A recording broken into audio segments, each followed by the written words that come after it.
Good morning, everyone. Welcome to the special board meeting.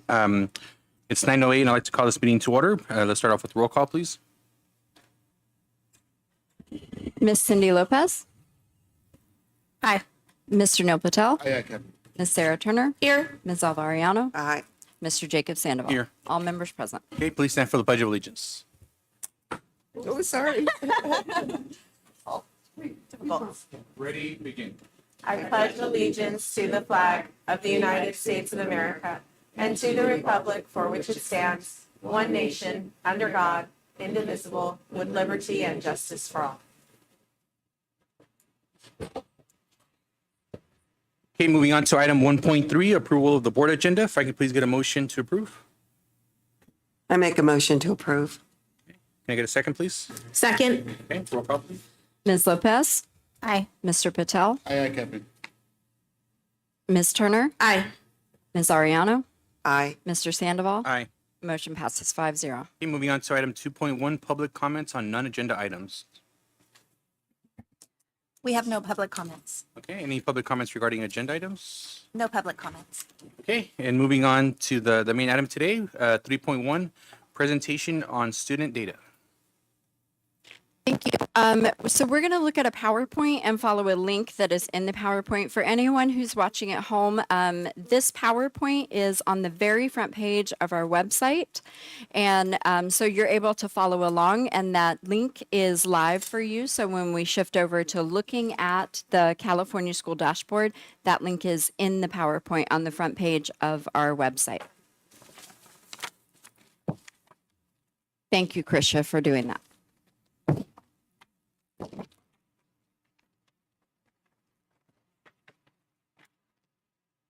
All right.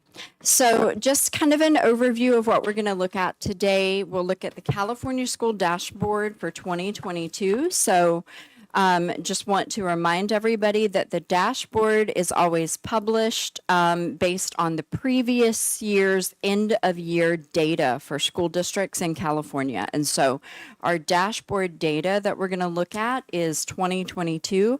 And I'll actually show everyone how you could dial back to previous years or look at different districts or the state as well when we do that. So our dashboard looks at several things. So absenteeism, suspension rates, EL progress, our state assessments. So that's the CASP suite. So that's what we call the SBAC, the CASP, as well as, is that getting a little gritty? As well as like our California Alternative Assessment for our students and LPAC, as well as local indicators and that we confirm that we have those things in place. And then we'll look at some district data. So our iReady benchmark data, student behavior trends, some SEL data, and some data about attendance as well.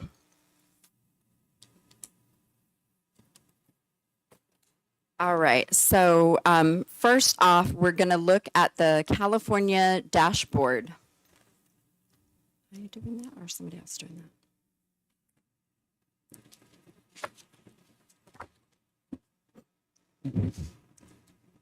that? And while the presentation is taking place, do you want board members to have questions along the way, or how do you like to handle that? I think what we'll do when we look through the data, so we'll look at the dashboard and we'll stop and we can kind of talk about that piece of the dashboard. And then same thing when we get to iReady. And then we'll have plenty of time at the end as well for any like follow-up discussion that anyone has. Okay, thank you.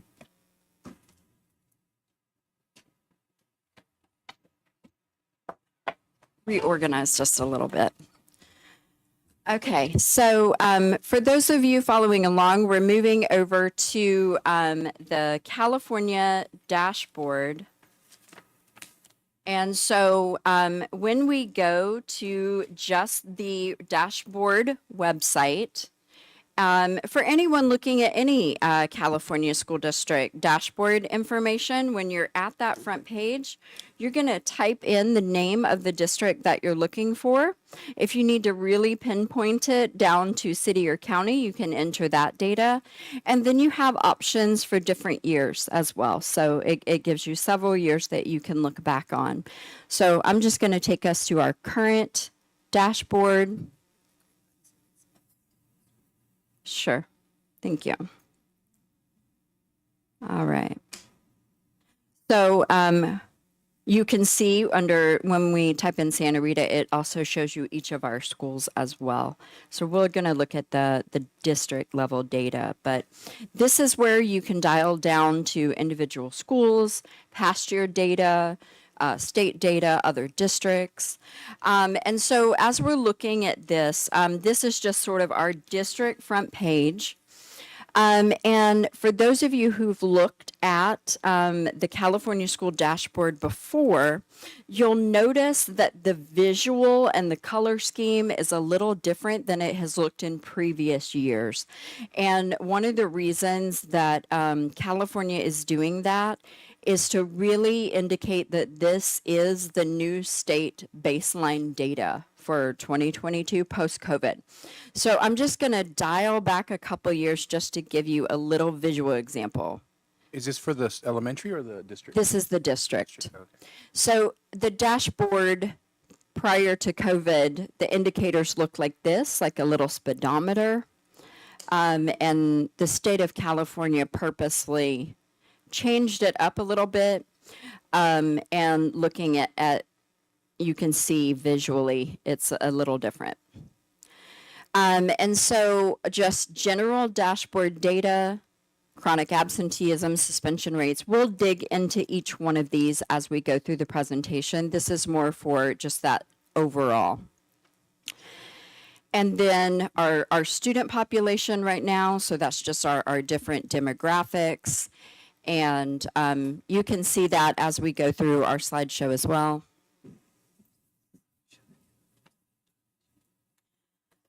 So when we come over here to our academic performance data, and just our general slide there that you can see on our slideshow, our English language arts, our mathematics, and English learner progress, and these indicators. And so right now for English language arts for us, our district is 54.9 points below standard, mathematics 90.9 points below standard, and 49% of our English learners are making progress towards English proficiency. And so we're going to dive into each of these just a little bit here.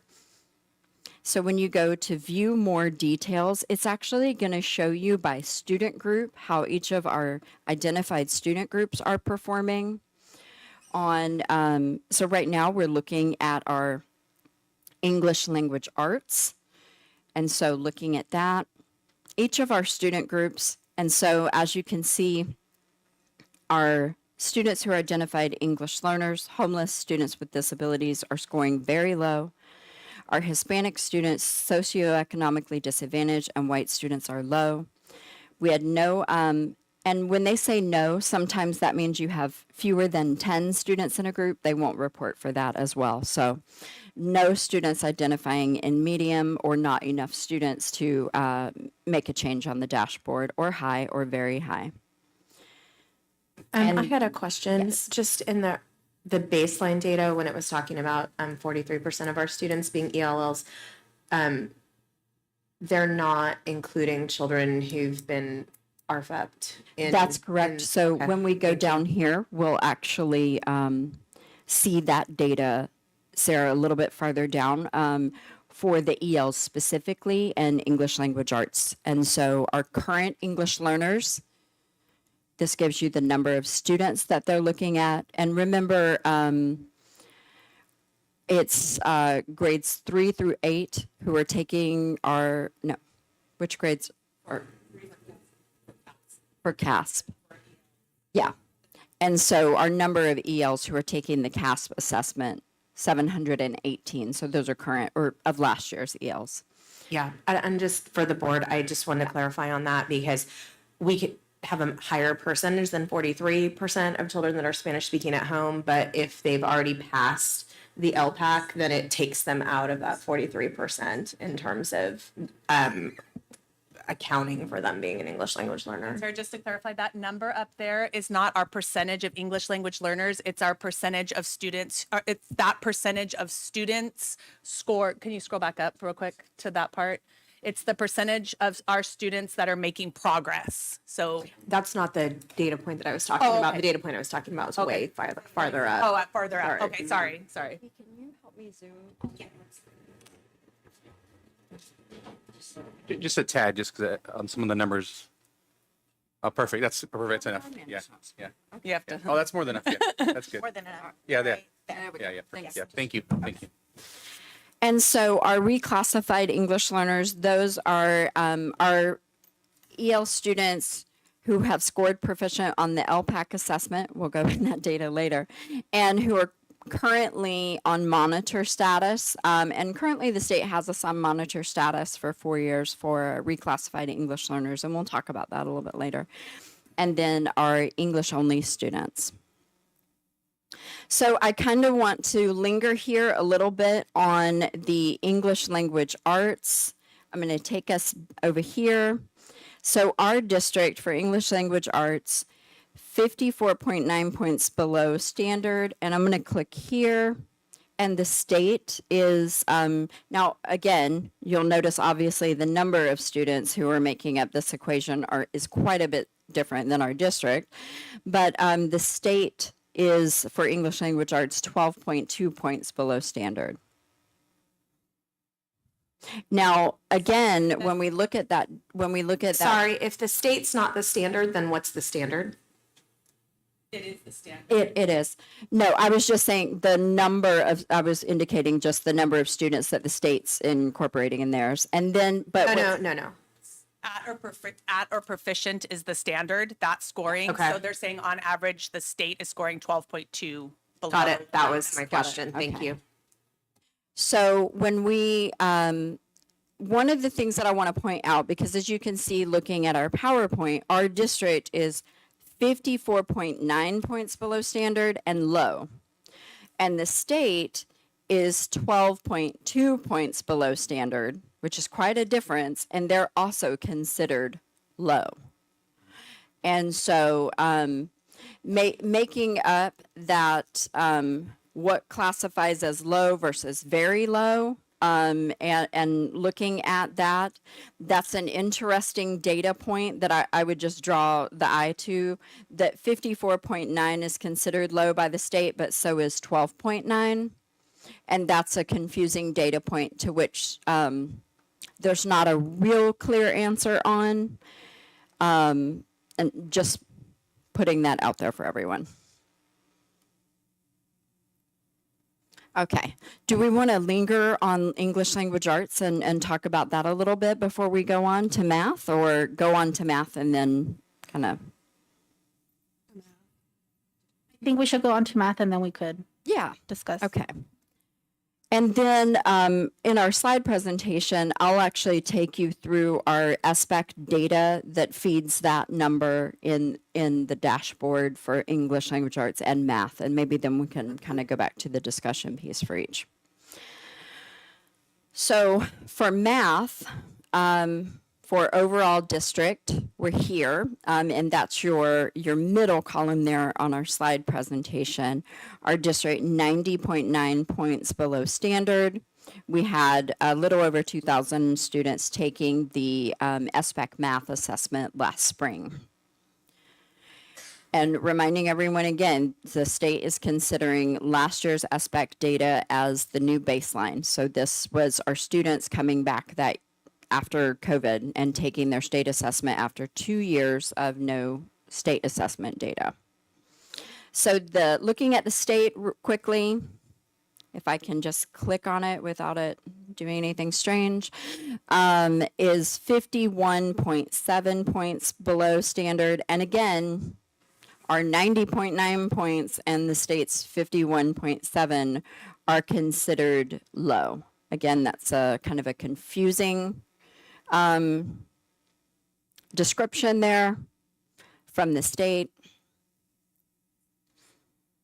All right, and so then again, looking at our different student groups and how they're performing. So you can see how many of our different demographic student groups and identifiers are scoring in the very low category.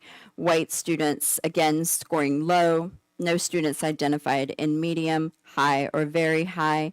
And in our no performance level, again, that's going to include any of our demographic groups that have too few students identifying as that for the state to incorporate into our data. And so one of the reasons the state does that is because when your groups are really small, it gets easier to identify particular students. And so they won't report data on extremely small groups of students.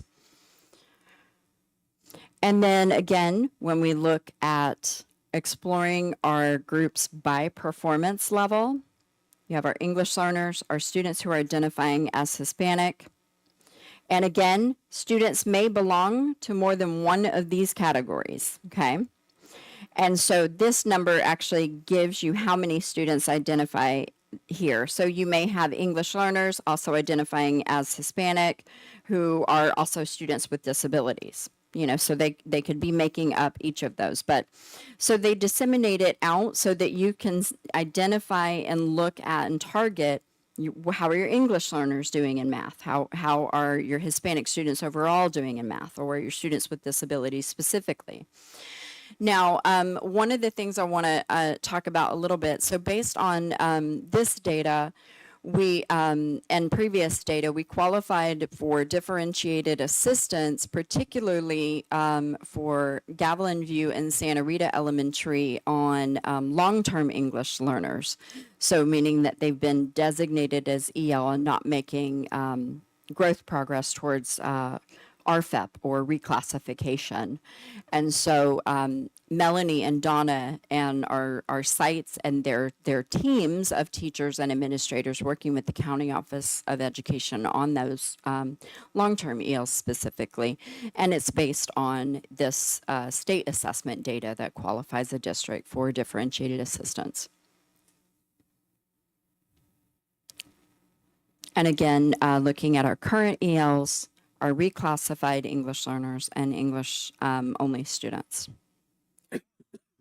So we'll linger there, and I'm going to move our slideshow forward just a little bit. So to give an actual indication of the CASP assessment, or the SBAC, as most of us call the ELA test, and how our students did, this is the data that feeds into that ELA information on the California dashboard to give us the very low, low, medium, high. And so for the state, they're considering a level 3 and a level 4 as that is meeting the standard, and then anyone in a level 2 or a level 1 as below standard. So that's how they are generating that below standard indicator on the dashboard for students. Do you want to talk about English language arts and SBAC? Okay, I had a couple questions. One, please remind me, when are these tests taken? For example, this one here would have been taken last school year in what month? Or We usually do ours after spring break, so it would have happened in the month of April. And so this year in April they'll retake them. Yes. And then when do we get those scores typically? Ideally, those scores come to us in the summer. Sometimes they come to us at the very beginning as raw data in the fall. The dashboard usually gets published later. So as the state processes and goes through this. So our dashboard was published in December, right as we were heading into winter break. And so usually this data comes into a district as like a raw report of data that you can kind of go through and look. But in terms of the state actually publishing the dashboard, one could hope that would happen a little earlier, but oftentimes it's in December or January when the dashboard gets updated. But we can start slowly based off of our report, start seeing where we're at in the summer or the fall. Yeah. Yeah. But it won't be till the summer or the fall. Okay. Yeah. And just my feeling about this as someone who's administered them, and Yes. I actually, my goals for us are not necessarily what the state's goals are. I don't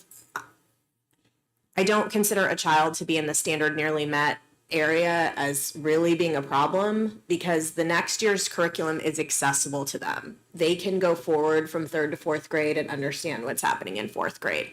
The people who are in the red, that's my area of concern, because that means that you're going from third to fourth. Third, you didn't get the even basic skills you're supposed to get in third grade, and suddenly you're in fourth grade, and it's that much more difficult. So I know that for the state, their expectation is just about the green, but for me, my expectation is how do we fix the red? Because the kids need to be able to go forward and be successful. And I think the majority of children who are in the yellow actually can go forward and be successful, but the kids who are in the red really can't. Thank you, Sarah. That's a good perspective to give on this.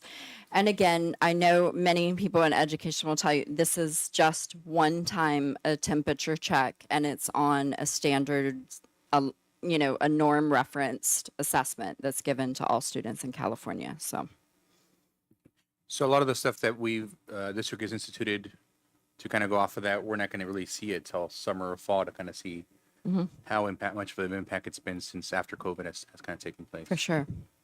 It's kind of a long time to wait. It is, Or you- and I think that's one of the really important things to stress about this once a year assessment is how long it takes a district to get the data back, or in a publicly shareable format, right? Because they'll give it to us and they'll say, oh, those results are embargoed. You can't show them to anybody yet, but here they are. A little ahead of time of publishing them. And so it's a point in time and data that we don't often get until 6 months or more after our students actually take the assessment. And besides this assessment, and of course grades, but are we able, I know through a lot of the reporting we do with grades, able to do a temperature check sooner as far as kind of where? So we'll go into our current year's iReady data. And so that's our benchmark that we give multiple times throughout the year. And that's our current data. And so for us as a district, and focusing last year and this year in particular on students making progress, because as you can see, and you'll see on the iReady, we have a lot of students in the, I'm going to say in the red, if you will. And you'll see that when we get to iReady. And so what we're looking at is our students making progress and moving out of the red.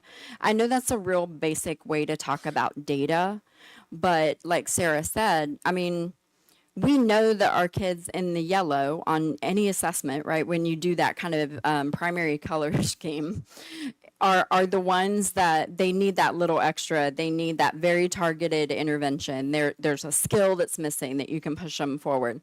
And the kids in the red, oftentimes, I'm a former reading teacher and a former ELD teacher. A lot of times the kid in the red, those are the ones who are 2 or more grade levels behind in reading or math. And the kids in the yellow oftentimes are your kids that are 1 grade level below. And so meeting the needs of those kids in the red and identifying why they're in the red or why they're still in the red as we go, And as you'll see, our kids at our students, I'm going to stop saying kids, but our students at all of our schools kind of came back post-COVID very similar to each other in terms of performance data, academic performance data. And then what things are we putting in place over the next 1, 2, 3, 4 years to keep closing that gap? So when you have a student who's reading 2 or more grade levels below each year, as a former reading intervention teacher, my goal was to actually move my students more than 1 year, right? So you think of a student's average growth as you're going to grow 1 year in reading. So as the remedial reading teacher with 8th graders reading at a 2nd grade level, I had to work very hard to push them beyond 1 year's growth, or I was never closing that gap. And so when you look at the kids in the red, it's about that. It's about what are we doing to actually get them more than a year's growth? And that's really difficult, but that's where our kids in the red. Yeah. I also, the CASP, I've administered this to my students when I was teaching. And I'll tell you, I don't really go by the CASP. I go by I do, but I mean, there's also the other assessments that really tell the true story of what a student is doing. So, I've read some of those questions and they're horrible. Some of our English language learners, they don't understand half the stuff that is on that CASP. So anyways, I just have to say that. I would like to go off of that. No, thank you, Melissa, for clarifying that, because you guys are in education. Me coming out as not in education as a parent, I think maybe parents, what we see these numbers and it's alarming. It's very alarming. It's like, what is going on? A change needs to happen. So to know that, yes, this is a standard, that needs to get done. A lot of parents, we do not understand this. We don't get the process. Right. So then that's something that is good for us to let them know, okay, this is a standard. We have these points. Yes, we're here, in our district. Obviously, yes, we're working on it. And then that's where, iReady comes in and we could see more of that detail. And even there, I'm sure, our numbers might also be alarming. But then that's where we're going to have to, engage as not only as, you guys as teachers and administrators, but then us as parents hopefully get that as well, because, it needs to not only be here at school, but also at home. And I know some of our families might struggle with that, but we have so many sources and a lot of parents don't even know about or not aware of it and do not utilize it. So, I'm hopeful that, we could make a change and, hopefully we get more parent feedback. That's what I want to see, because I think that would be very beneficial for all the staff here, because, you guys can't take care of you guys can't be in every single classroom the same way a principal can't be in every single classroom. So it takes a whole village. And so, I think that's very important for us to clarify so us parents could understand what this that we're seeing here is. Thank you, Cindy. That puts a real sense of clarity on it, because I'm thinking it's been a while since, I've been that reading teacher talking to parents about, talking about a student who's in the red who came to me and they were in the bottom of the red. And I was still proud of them because now they made it to almost yellow. And how big of a progress that was for them, because as a parent they're looking at it and they're like, my kid's still in the red. And taking the time and talking to a parent about, but your kid made a huge amount of growth from the bottom of the red to almost yellow, and that's profound, and that's what this data never shows us. Mr. Patel. I'm just gonna reiterate what I've said from the beginning. I think the dashboard CASP is a piece of crap. It's junk. It's created by non-teachers to fulfill a federal mandate. I am vehemently against providing this data to the public because it doesn't provide factual, real, on-the-ground information. It doesn't provide information in terms of comparing schools because all schools are different based on the socioeconomic condition. Neil, really quick, can they hear on? You might have to use a speaker just because that way they can record it. Mic check. Mic check Yeah. one. Just so it gets recorded. Yeah. Mic check. Mic check one. Yeah. Having said that, I am in total agreement with my fellow board members. I think if we are going to look at the data, we need to look at the bottom two areas, which is the red and yellow, because that at least provides us a foundational basis for which our students can move forward with and grow upon. Having said that, I much prefer local data, iReady, which is more accessible, utilized more often. It provides us the data points that we can show growth or lack of growth from and move forward with. But yes, once again, to reiterate, I think the dashboard and CAS, having administered CAS myself in a high school level, it is very technical. It is very English oriented. I think it's a disservice to our ELA students to not provide accommodations, et cetera, et cetera, et cetera. Having said that, I'm vehemently opposed to the dashboard and especially CAS. But I find it absolutely useless, baseless. I don't think it provides any real data. I don't think it's really good in terms of comparing various schools or districts to each other. Having said that, these are the constraints we live within our funding from our state. So I understand the necessity to work on it. However, I do not, and I absolutely do not think that should be our primary focus in terms of providing growth for learning for our students. I think it's much better done at a local level with our local assessments that are more readily available and distributed and measurable, and the statistics we can rely upon to adjust our instruction. So once again, I'm happy that we're seeing this data, but in no way does it change what I think about it or its purpose or its use. Thank you. Thank you, Mr. Patel. Before we move on the English learners, where it mentions there, it says that number of students 1,128. So I guess by that number, a third of our students are English learners. Is that what I'm understanding Yeah. there?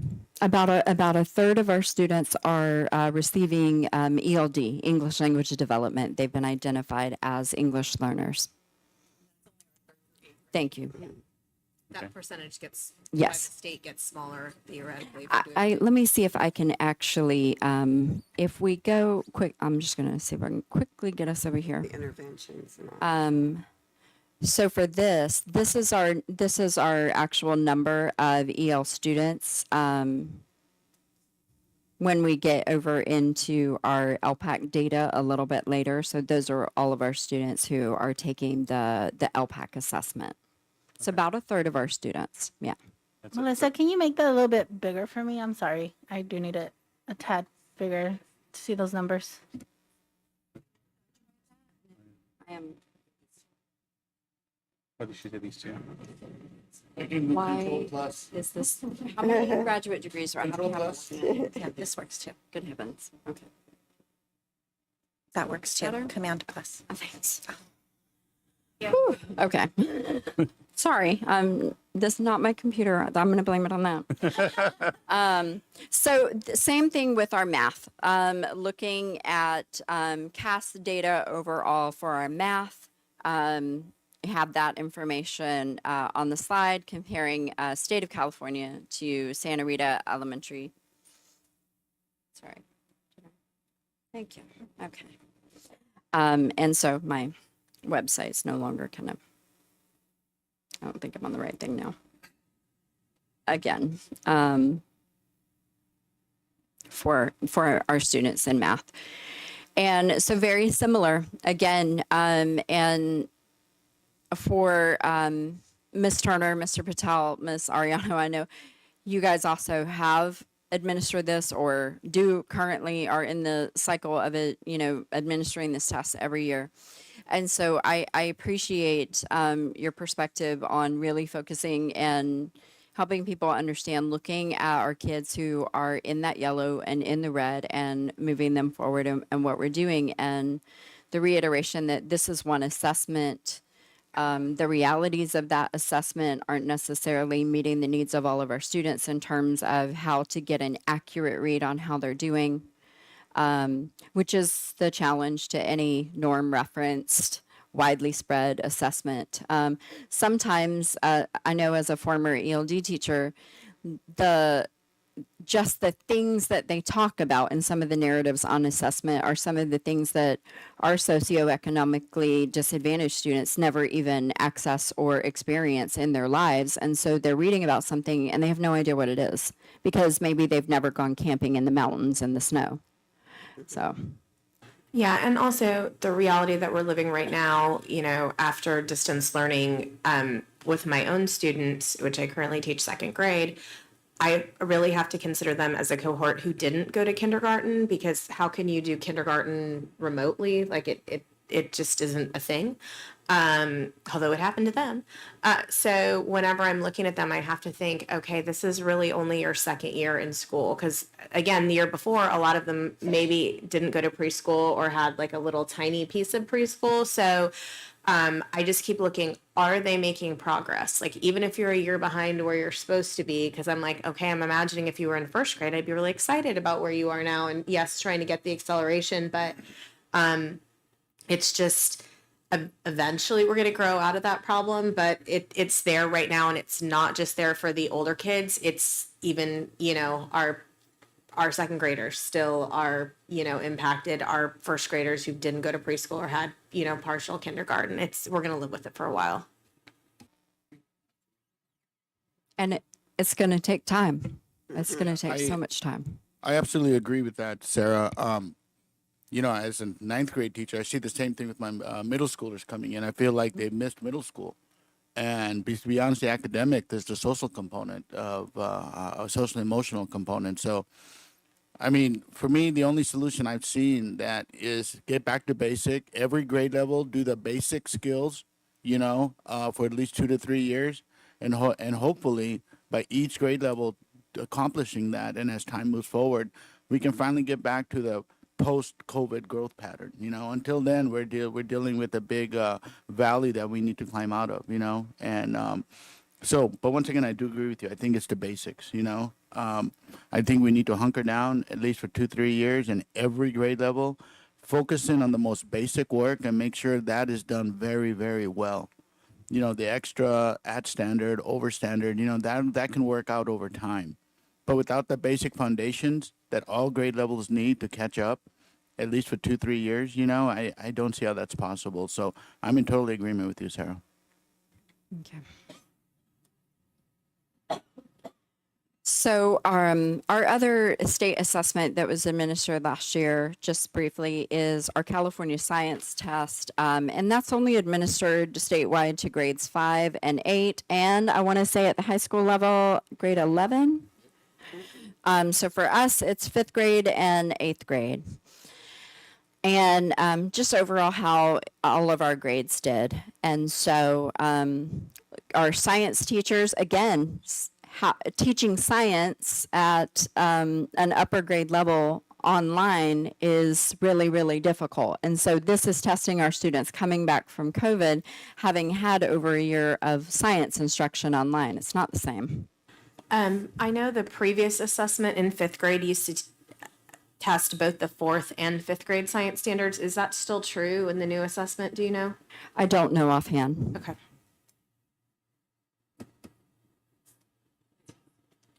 Yeah. Yeah, well, the old one is that they took it in 5th, but it actually covered the 4th and 5th grade science. I was just curious. So looking at our LPAC data, and so that's our English language proficiency assessment for California. And this is the assessment that we use both as the initial assessment when a student who's identified as a possible English learner is administered the initial assessment, which will designate them as an English learner or not. And then the summative assessment in the spring, which is monitoring the progress of English learners, and then helping us to have that marker on redesignation for English learners. And so I put that in there as the brief description of the different levels. And so for our LPAC data, looking at the different grade levels, and so this is from the state, and the different grade levels across the district. And remember, for the LPAC, all of our grade levels would take their grade appropriate version of the LPAC assessment in the spring, and these are administered starting in February is when the LPAC window opens, and this is one data point that we use learners in order to RFEP our students or reclassify them.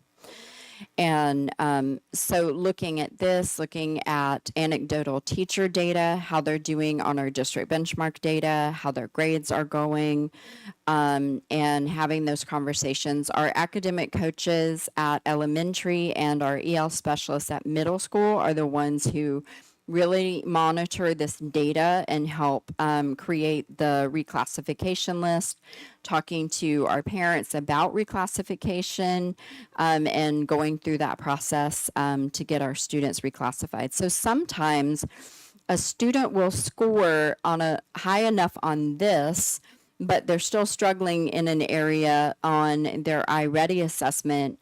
And so we need that, the state requires that we have multiple data points to reclassify a student.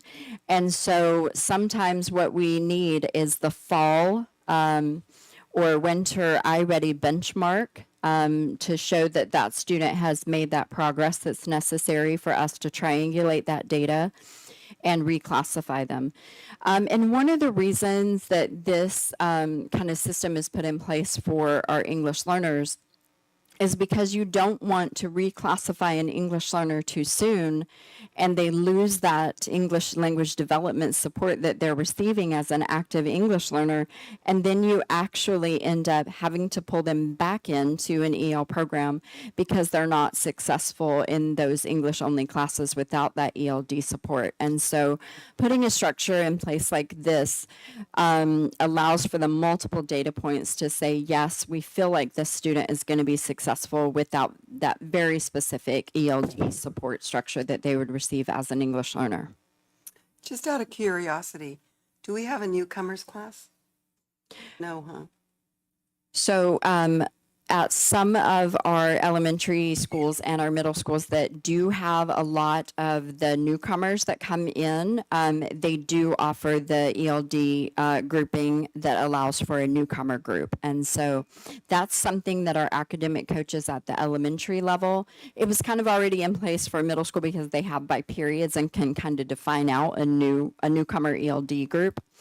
But for elementary, our academic coaches for my time here have worked really hard to identify those students and bring them in grade appropriate cohorts, right? So you might put your primary newcomers together and your upper elementary newcomers together and serve them in a newcomer group as part of their designated ELD time so that you'll group them together because they need a different level of access to the ELD than a student who's at a 3 or a 4 or even a 2. So when you're definitely a newcomer.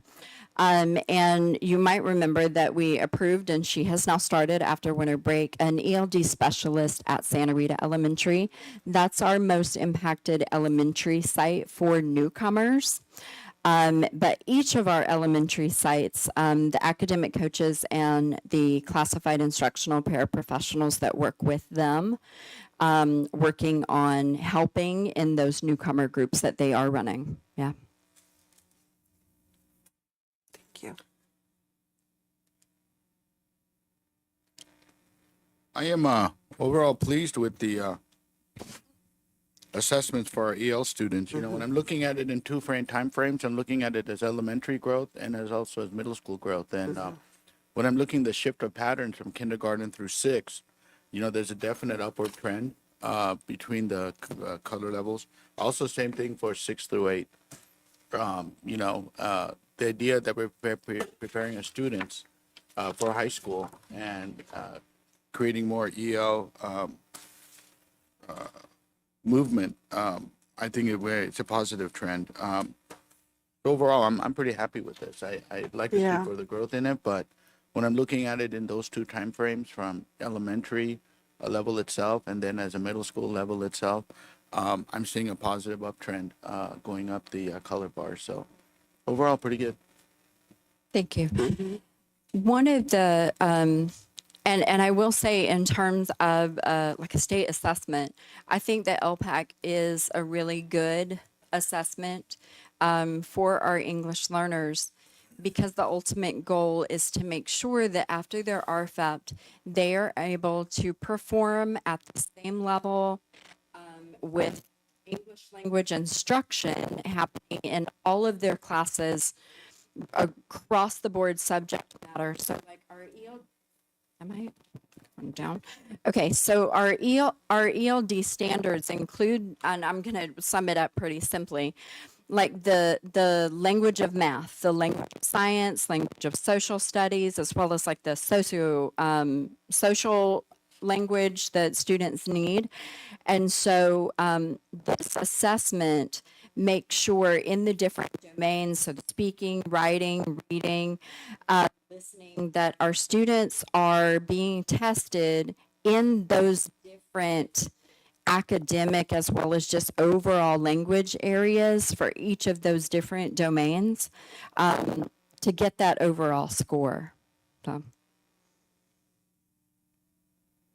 that was just my opinion. Yeah, and just to let the board members know, in terms of our accountability to the state, they changed it recently, so there's still only levels, but they actually pulled them apart a little bit, so there's sub levels now. So there's like a lower level 2 and a higher level 2 and that kind of thing, just so that, which I actually like, because you can prove, hey, the kid stayed a 2, but they went from barely being a 2 to being a high 2, so they're giving us more opportunity within the levels to show growth for the student. Thank you. So let's dig into our in-district data. So overall, and we'll actually start with mathematics, but just want to give you kind of here's the district current year. So this fall to the one that we just finished, like fresh data, just finished it, our winter assessment. So you can see the reading on the left and our math on the right, and kind of a description of the different color-coded areas. So the deep red, I'll call it, the very bottom deeper red, are our students who are identified on our district benchmark of 3+ grade levels below. And I kind of want to go back to something that Mr. Patel said about when we look at those kids in the red. The one good thing about iReady is it just doesn't say, okay, all these kids, they're in the red without additional information of like, oh, that means they're 2 or more grade levels below. So even disseminating it of these are the kids that right now are 3+ grade levels below. And so digging into a richer set of data that goes through, here are the actual skills that they need, and we'll go through a slide that kind of shows those domains and how our kiddos are doing on those things. But having this kind of data and updated throughout the year as they take that assessment allows our professional educators to look at their own individual students' growth, look as a grade level team at how their grade level's doing, identify individual skills that students could use that intervention or remediation on, and kind of start building those instructional practices together or individually that are going to move that individual student forward. So that's one thing about having a district benchmark overview does that a state assessment doesn't. It looks like it went up about 10 percentage points, shifted over, or 10 to 12. So as you're looking at this, just to simplify it, your goal always is to decrease the red and increase your others, right? And so you can see, obviously, fall to winter on reading, and you same thing for math. Fewer students in either of the red category. You see a little growth there in the yellow category. So ideally what you're doing is you're moving from the red, you're moving into the yellow. More of the students in the yellow are moving into the green, and continuing that progress throughout the year. And year to year, we'll look at a little bit of that data as well. Jacob, you're right. 10% for math, and what are we looking at? 7 and 5, 12% increase for, sorry, 10% for reading and what, 12, 13% for math? Yeah, that's really good. In that short time frame, that is huge. Yeah. That is huge. I mean, if you were going to tell me we're going to move 10% of our far below and below up one or two levels, 10% in relatively 5 months or 6 months, That is a great level of growth. I mean, I don't know. I've been teaching God knows how many years, but that is significant. Yeah. That is very, very significant. So we'll go into our we'll start with elementary school math, and then we'll go middle school math. It's a lot of information, so it gets hard to kind of like break it down. And so for this fall to winter, for elementary school, remember the very beginning windows of iReady. It's not recommended that our kindergartners take that assessment. So, but we do have that data starting at first grade. When we look at just the winter, you'll see that kindergartners are on that one because they do take that assessment. And so for our mathematics, elementary, fall to winter, you can see each grade level progress at that. In this breakdown, and again, minimizing that red, growing the yellows and the greens, and making that movement. So you can see, like our first graders, for example, that's quite a bit of change in that red.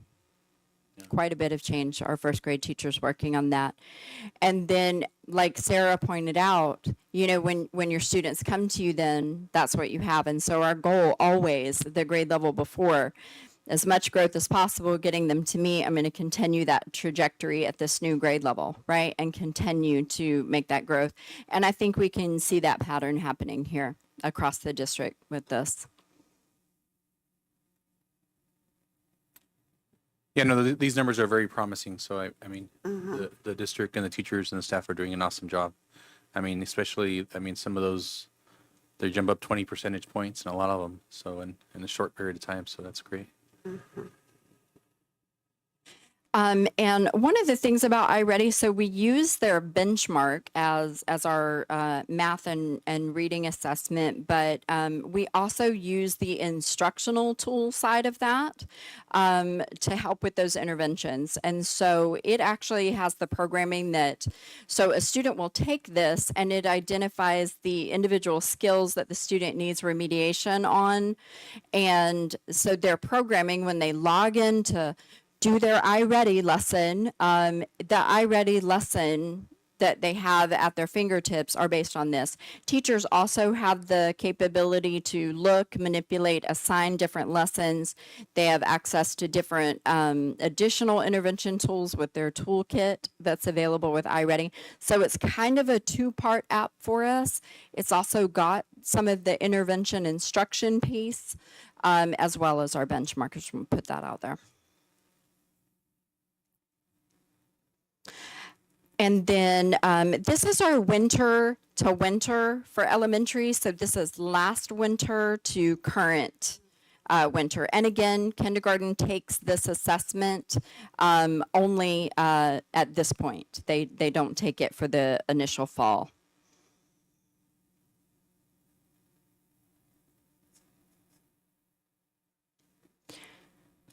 So this would be the one they just finished taking recently. So right side? so the one on the right is the one that they just took recently, and the one on the left is same time last year. So of course, these are different kids. So these are last year's kindergartners and this year's kindergartners, right? And then, Got it. yeah.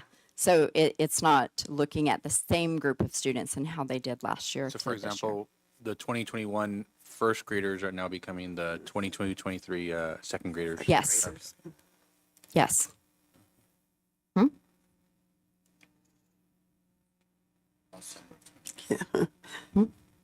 And this is just our current winter assessment and our schools.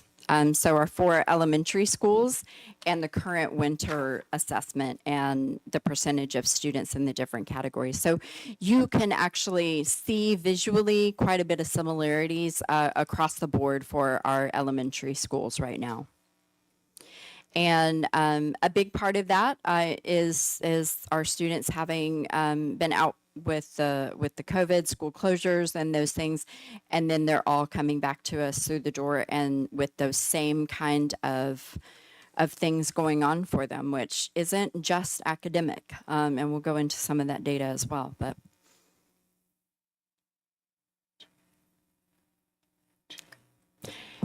And then talking about the domains. So being able to, as a teacher, say, okay, this is how they're doing in these domains.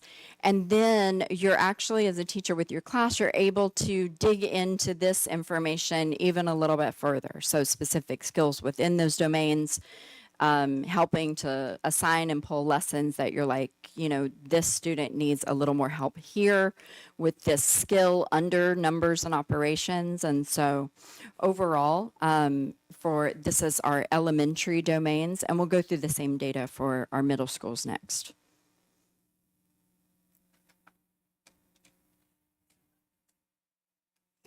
So middle school math. Again, district-wide, so this is both middle schools together. 6th grade, 7th grade, 8th grade. Fall to winter, so current year.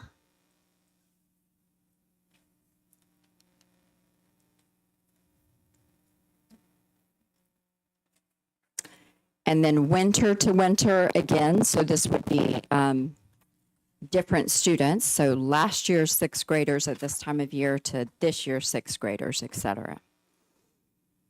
I know in the past we talked about the kids that were taking the SBAC not doing iReady in the spring because they were just burnt out on testing. Like, are we, and I don't have an opinion either way. I just was wondering if we were going to do the iReady in the spring with the upper grades or not. Mm-hmm.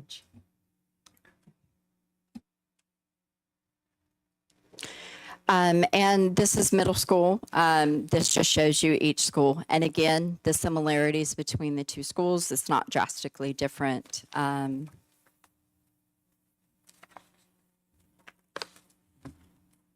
again, those domains, so that's kind of those overarching math standards at the state. And then under each of those are more individualized standards, and teachers, again, able to go in there, get that individual student data, that further breakdown within the domains of the skill sets.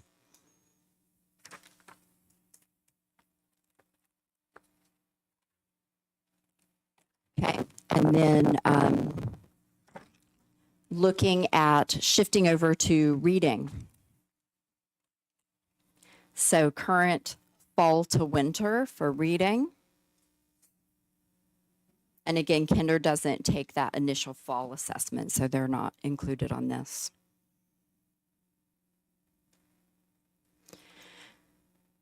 And I know Jacob and I had talked about it, about, you know, that the emphasis on students in 3rd grade, and when their grade levels behind by the time they hit 3rd grade, the long-term impact on that. And so the more that we can do at grades K1, TK, K1 and 2, right? So that the impact by the time they get to 3rd grade for the work that those teachers are doing, our goal, of course, and our primary teachers work super hard on those early literacy skills, phonics, you know, diving into those things, so that as our students hit that 3rd grade marker that research, you know, focuses a lot on, and the long-term effects of how they're doing in reading by the time they hit 3rd grade. And I think you can see that work happening here in that 1st and 2nd grade. I have a question. Can you clarify? So you guys said fall to winter, get that, and then different kids, but it's different kids, winter to winter, fall to fall, right? No, the so it's fall still- to winter ones are the same kids. Yes. And the those are- winter to winter would have been last year's same grade. Okay. Yeah, Thank you. thanks. I don't know what that is.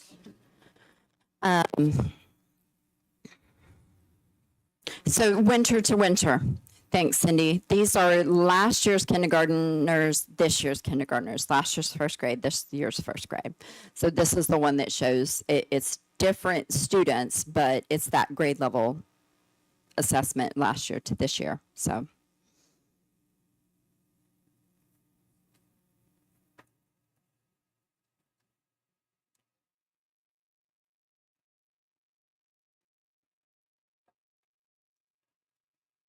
And then Reading for current elementary school sites. Again, the data isn't drastically dissimilar between our 4 elementary schools. And so a lot of the work our teachers are doing across the district with their colleagues, looking at different things, it's going to be very similar across all 4 sites.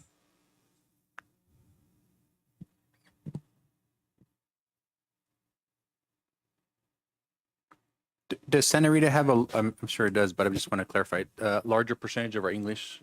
Yes, much. They have our highest percentage of English learners. They also have our highest percentage elementary-wise of newcomers as well. Each elementary school, though, has a newcomer group and those things. And so the similarity between our schools in terms of the programming that they need to offer is the same. The number of students who need that service, like at Santa Rita Elementary School, that was one reason why, in terms of adding an EL specialist at the elementary level, our first primary goal was for Santa Rita Elementary School, just simply their numbers and the number of newcomers. And then looking at how that goes for us, having someone specifically identified on that campus to do that work, along with the academic coach and the classroom teachers. And helping our classroom teachers for those things that they need to do, the integrated ELD and effective designated as part of it, as well as she's got her own groups of students that she's seeing and working with as well. So she just started with us after the winter break. I have a question for you guys. So I know a couple years before COVID at Santa Rita, we did have a program with CSUMB, and we had students coming over, doing the reading with them. I remember we had good feedback with that. What do we still have that in place? Did we discontinue that? So that's our CSUMB service learners come over. We also get some Read Across America volunteers that come in. The Panetta Institute as well. Yeah. And they still do it. The numbers are just smaller because they have a smaller number of volunteers right now. Doing it, okay. And do we focus on all our sites, or are we focusing on, like here, looking at these numbers, Santa Rita's the area that needs the most? We have all of those newcomers, or the students, obviously the numbers larger there. How do we go about that? Would we be focusing on that school site, or? So, in fact, because of the demographics at Santa Rita, there is, in a way, a requirement from the state that we do a bit more for those students based on their demographics. And so looking at these numbers and our fall numbers was one of the reasons that we created, because we didn't have them before this year. We did a job description and created the position of the elementary EL specialist, and we placed them specifically at Santa Rita to kind of address those needs. So it's something started this spring that our other 3 elementary schools at this time don't have. So it's in addition to. Summer, can you talk a little bit about our migrant program? A lot of that work happens at Santa Rita Elementary as well. So I was just going to put on my other hat from previous years. So a lot of the work of the migrant education program, which targets lots of those newcomer students as well, is focused in the Santa Rita area. So they have a migrant resource teacher, Miss Tammy Mena, who supports both instructionally during the day as well as runs after school programs. There's a Saturday class that I usually teach happening right now. I forgot to leave them lesson plans. Sorry, Dave. On Saturdays, that supports those students as well. And then they have instructional tutors coming in to work with those students. So that focus is across the district. The teachers work across the district, but a strong focus because 70% of the migrant students are concentrated at Santa Rita. So that's an additional support that's coming in at that county level, really targeting these same areas. Cindy, you brought up a good point, and let me see if I can articulate it a little bit better. So one of the things that Donna works on in terms of building our LCAP, so that funding, that supplemental and concentration funding, comes into us based on what the state calls our unduplicated count. So we talked about students who are socioeconomically disadvantaged, experiencing homeless, or English learners, and foster youth as well. So those students meet one of those categories that go towards district supplemental and concentration funding that make up the LCAP. But the state says you can only count them one time. So that is where the state splits, kind of puts them all together, where in the data they separate them, right? But they say, if you're an English learner who's experiencing homeless and you have a disability, you're going to count one time.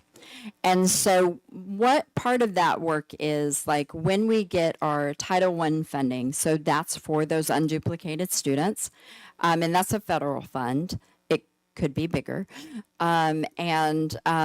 Even more specific than that is Title III, so that's specific to the English learners. So an English learner might also qualify for Title I, but a Title I student doesn't necessarily qualify for Title III.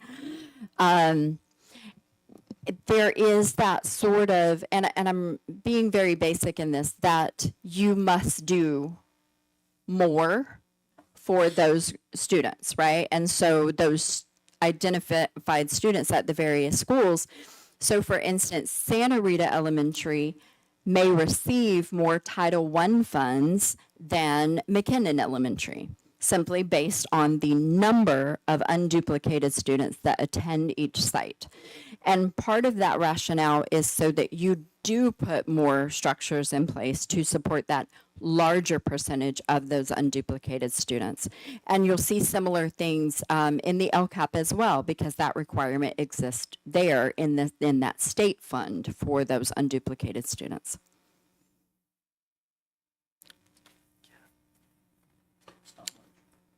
Yeah. It could be a lot more.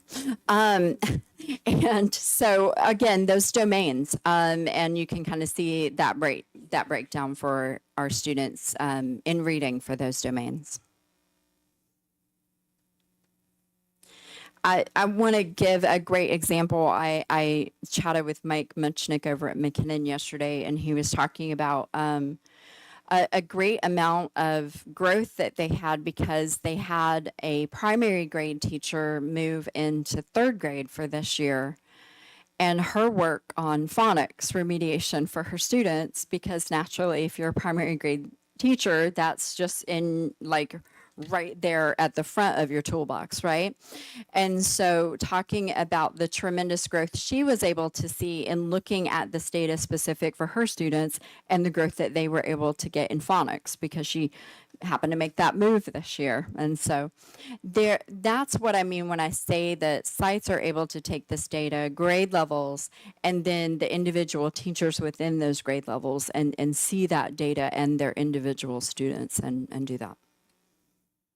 Which, as Mr. Patel said, is some of the benefit to looking at how your students are making progress on your in-district data too, is you get that deeper level. With many former kindergarten and first grade teachers around this table, everybody should have to teach kindergarten and first grade, because then yeah. you can teach anything after that. Did. True story. I taught the kindergarten for many years. So middle school, moving into middle school reading, same thing. This is our fall to winter for our middle schools across we have two. Our two middle schools together. So this is our district level data fall to winter. And then each grade level, so this is last year's sixth graders, current year sixth graders, 7th grade, 8th grade for reading. And being able to target where we're seeing some of that, I don't want to use the word negative, but seeing an expansion of the red from, when we're looking at our students and how they're coming in, and being able to dive into that. Why is that happening? What are those exact skills? And what are we going to put in place to bring that forward? Once again, to reiterate, I mean, to me, the greatest thing we can do to make sure we reduce the red level is to get back to basics. You know, the vast majority of the red level is because those students haven't learned the most basic strands or standards, you know, in the grade below them and prior to that. So, you know, once again, I like this idea of going back to basics. You know, we build from the bottom up, you know, especially when we went through COVID and a lot of lots of learning, lots of emotional growth. If we really want to get the red down, then it has to be an across the board effort to go back to the basics, as I like to say. And one thing that I think is important in that, and I know this board has stressed in the past, is taking the time and doing that, right? The state, curriculum companies, everybody says, oh, you have to do this next new thing. You have to push this forward. And it doesn't leave districts with much of a comfort level at saying, actually, what we have to do is spend the time and dig into this, stick to the basics, make sure they get it before you move on. So there's a lot of pressure to just do other things. And I know we discussed that a lot, and that's something I think is to our benefit here in this district. And so this is school to school. Again, no striking differences here between our school sites. And so to me, that just shows, you know, where our students are at right now post-COVID. And again, our goal is on making the progress. So the domains within reading for middle school, which is great. You're seeing those top three. A lot of that are those basic skills, right? So they're coming up from elementary and making sure that they have those very basics, continuing to build that academic vocabulary. And I can tell you as a former reading teacher and an English major and high school English teacher, that comprehension overall, literature versus informational text. I mean, the skills within that go all the way down to students' ability to make inferences, very specific things like that. And that's always a challenge, right? And so those the comprehension, the literature, informational text, the impact on those last three by the top four is incredible.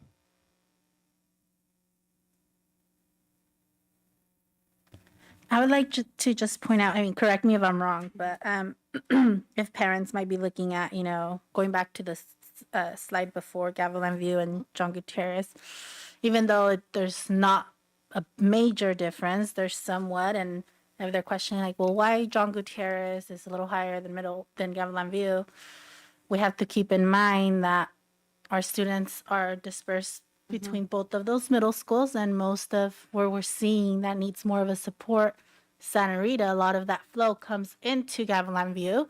So this is very positive because if we see they're not really that behind when it comes down to John Gutierrez. And so if we break it down elementary, we do see a big gap. So that is something very positive for us to look at when we're reading this. Thank you, Cindy. That's an important thing to point out because the majority of our Santa Rita students matriculate to Gavilan View Middle School. And John Gutierrez has a fair number of newcomers as well, but Gavilan View Middle School has more. Just for the same reason that you just mentioned, that our Santa Rita students matriculate mostly to Gavilan View Middle School. I just have one quick thing to add, if that's okay. It's me down here. Our SPED population is in here too, right? Our resource students, our special day class students. And while there's SDC at both sites, there's an additional class at Gavilan View. We also have almost twice as many resource students, right? So a full 2-teacher caseload at Gavilan View right now. So those numbers are in here too. Thank you, Melanie. And I think that's important to note also for our elementary schools and where our special education students and programming differentiate, where there's additional classes of one type versus another. Absolutely. And these students are also included in this assessment because as a district, we need to see their progress as well.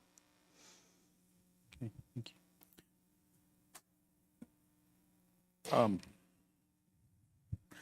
just wanted to make a little statement here to the rest of the board. I mean, part of me is wanting to look at this in terms of a whole purpose of education, and that is our district is not the end. You know, we are half, if I like to call it. You know, they still have to move on to high school. The true success is not necessarily what happens by the end of their middle school. The true success in life is, hey, do they get into high school? Do they perform? Do they graduate? Do they have the skills to live a successful life? That to me is true success. So when I look at this data, I understand, you know, we have all these different levels. You know, we have the green, light green, yellow, pink, or red. But for me as a high school teacher, the greatest gift that I can get is having incoming students who are at or close to at the basic level. The ones that hurt me the most and the ones that do not perform, who aren't able to catch up, are the ones in the red, you know, and the pink level. So if we really are looking at this in a holistic fashion and saying, hey, we're part of the process, but we're not the process, that for me as a high school teacher and looking out for their overall success in terms of graduating on time with, you know, with the high school diploma, for me, the focus is always on that red. You know, the more the elementary schools, the middle schools can reduce the far below and below, that gives them an exponential chance of graduating on time with success, with a positive future. So, I mean, I know we're a elementary, middle school district. I understand that. But I think part of our focus also has to be at some point is how are we doing in the process of overall 12 years of education, not just up to 8. So, you know, we have limited resources, limited amount of time. You know, can we attack all of the levels, if you will?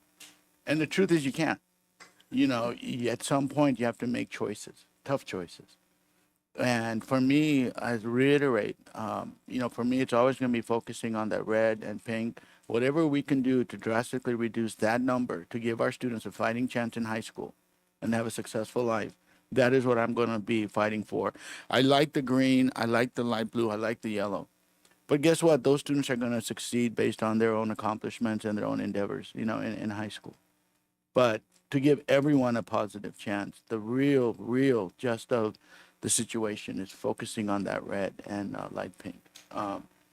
Once again, looking at a 12-year span and not just 8. Thank you. And I'd like to add to that because I completely agree with you in terms of the academics, but also one of the goals of this board, and I think we've been working on it, and Summer, this goes directly to you because it's why your position was created, and we think you're doing an exceptional job. But I also want our families, when our children leave 8th grade, to understand that there are systems that are accessible to them, that there's people that want them to succeed, because I don't want them to leave us and have a child who's failing in high school and the parents have no idea what to do, or they're afraid to reach out. You know, I want us to be, you know, embedding in the parents' experience in Santa Rita. We're part of a community. We all fail together. We all succeed together. You know, how can we make this last long term? Because I think that there are a lot of people who needed help and help was available and they had no idea that help was available to them. So trying to continue to build that. And I think we're establishing the foundations, but you know, just my mother didn't graduate from high school until she was in her 30s, but it was her dream. And so how do we help people who have that dream to say, hey, it's still alive. Let's do this. Thank you. And so we're gonna head into a recess, a break. So we'll pause our meeting and take a recess. Take about a 25-minute break approximately, and we'll reconvene. Thank you.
Back, everybody. We're going to reconvene back to our presentation. Let me know how to turn this on. So along with student academic data, like we started with last year, looking at our other student data. And again, with the dashboard, this is that information that you can dig into. And the state indicates that our suspension rates are high. Chronic absenteeism for last year, again, this is last year, very high, chronically absent. Summer, or Melanie, I can't remember which one of you last night, what does this, is it the state deems as chronically absent? You're missing how much of your percentage? 10% or more. So 18 school days or more is how the state determines chronically absent. Again, remember last year, the ongoing impact with COVID absences. Now, if it was reported to be COVID, that had a specific absence code that it wouldn't have fed into this.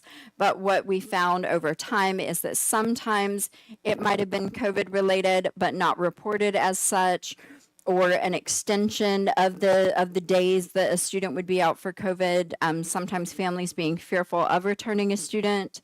And so it's not necessarily COVID, but possibly COVID related on those absences. Just that was kind of one of those inside data reference points for us. But this is actually our current right now, well, as of earlier this week.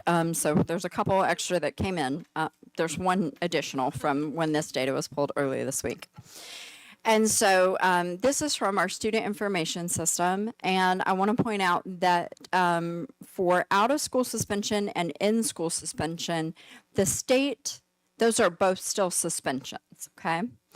And so this is the current year. And the in-school suspension, those are actually our students who have been working with Chelsea Emery, our amazing alternative to suspension teacher. And I'm going to ask Summer to give just a little bit of info there because one of the things about suspensions is this isn't necessarily in the left 56 different students. This is 56 different suspensions. So it could be some of the same students, the recidivism. And what it was actually Chelsea last night was saying, out of the 30 that she has had in school suspension, she has had one return to her for a suspension. And so she actually kind of does like she treats it like a caseload. So even the students who are receiving out of school suspension, she's keeping track of them, keeping track of the students who are receiving in school suspension, and she's had one return to her, which is amazing. And because our goal, of course, would be to cut down on those repeat suspensions of students with those things that we're putting in place. Did you want to add anything about Chelsea's work or ATS? The only part I was going to add about, well, in addition to ATS, in addition to the work that Chelsea's doing with the students who go into the in-school or the alternative to suspension program, part of what she does is also she case manages those out-of-school suspensions who didn't come through two means. Personally, herself, she takes part in those reentry meetings. And then our restorative practice leads at each site, each week, she gives those site leads a list of who's been suspended so that they can do that ongoing check-in work with them. So she's also facilitating the work of the restorative practice leads around this so that those students know, okay, I'm coming back, I've had my reentry meeting, and Miss Riddle at Gavilan View is going to be checking in with me over this next week. Same thing, really low recidivism rate in our out-of-school suspension as well, students who are suspended multiple times. Currently, of that number of 56, 50 of those have a one-time suspension, and 6 of those, well, not 6, but 6 make up multiple suspensions for a given student. And then the other part that I was going to lead is that again, or say is that our goal for in-school suspension again is that bar. Well, we want all of them to decrease, right? We want all of them to decrease. But when we do have suspensions, we want more of our students moving into that in-school spot so that we can make sure that that work's happening with them, what Chelsea's doing with them in that space. And some of that's going to come with transportation. As you know, as the board, we're waiting for a van to arrive again. So once that van arrives, we'll be able to provide transportation for students who can't. Right now, one of the barriers has been parents have to transport them to McKinnon. And so we know that of those 56 that are in out of school, given transportation, we know that that number will increase more. So we're hoping this month, next or February, that we'll have that, and then we'll be providing support to get them there. We're doing it when we can, but we don't have a van. So Like every other school district nationwide, we're waiting on something important that's on back order. I want to kind of, the other means of correction. Cindy had a question. Oh, sorry. Yeah, I just wanted to elaborate on that. So hopefully with us having that means of transportation for parents to understand, hopefully that number decreases. We see more of that on there because ultimately we don't want the child to get suspended. But if they do, we would prefer them to be in school, not to be at home, and not without supervision, because obviously most us parents work and whatnot. So that is our end goal. And let's hope that we could see that number decrease on our out of school and in school. But obviously we do need that with the help of our parents, because right now, my understanding, it's an option, right? We don't make it, once they're suspended, we don't make that, it's not like they're mandatory to be at a site, correct? right, we can't make it mandatory because we can't guarantee the transportation. So at the point that we can guarantee transportation, there's a little bit of legality still around mandatory, but we have much more authority to do so because we can say we can get them to and from. Without the means of transportation, we can't make it mandatory on that parent. The other part that I was going to add is just to note that that currently our alternative to suspension program is for students in 4th through 8th grade. Because we didn't want to mix younger ones. I don't think we put the grade level in this one, but we talked about it a little bit yesterday. When we look at grade level suspension rates, we know that the majority are in those upper grades, 6, 7, 8. We have a bubble in 5th. A lot of those in-school suspensions have been 5th graders, but we know that there is a good percentage that are those third, kinder, first, second, third. And so that's the conversations that'll be ongoing, is how do we also move to make those accommodations so that those students have that same access. Thank you. One of the other things on this is to the far right, other means of correction, and it doesn't really specify what those are. So sometimes based on the disposition and what's happened, other means of corrections can include things like a referral to mandating that they work with the drug, alcohol, and tobacco counselor, different other agencies that they need to work with based on what the incident was, and want to talk about this just a little bit. Couple things that helping people understand that the state requires that we do have other means of correction in place for when an incident requires that, as well as progressive discipline, right? So meaning, and the state outlines for what things would you just have the incident and directly be suspended or expelled, right? So Ed Code tells us these things are you will suspend them or you must expel them kind of thing. Leading up, up to those kinds of things, you must show progressive discipline. And that's AB pop quiz 1729, which actually was passed in 2012. But as suspension rates and the dashboard, and things, the state saying you will implement that now. districts. You will have progressive discipline structures. And so that's where things come into play, like the behavior matrix that last year's behavior task force put in place, right? That has possible interventions at a tier 1, possible interventions at a tier 2, and then tier 3, really it's you've gotten there, right? You've gotten here now.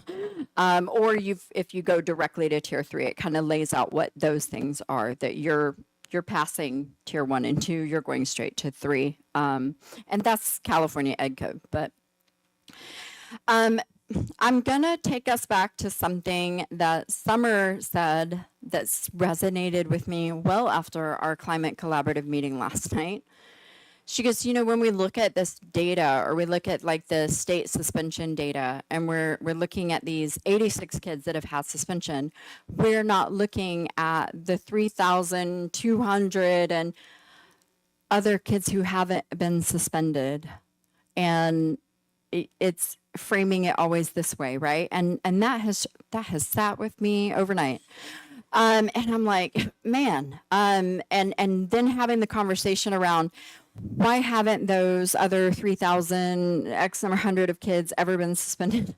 And looking at the data from that point of view also while we do this. We talked about that in the climate collaborative last night, and it's just still kind of spinning in my head thinking that is an amazing point to make. Thank you. I agree. It also sits with me. And I think what's really important about that, and it's a little bit what Cindy and I were talking about during the break, is that idea of if we can focus in on what we're doing for those 3,200 and whatever students who are not part of this and see what's working, we can move some of those strategies over and intensify them for our students who are here, right? So Ms. Johnson had some, one of her comments was about feeling a sense of belonging, right? That a lot of the students who aren't here have a sense of belonging in their space.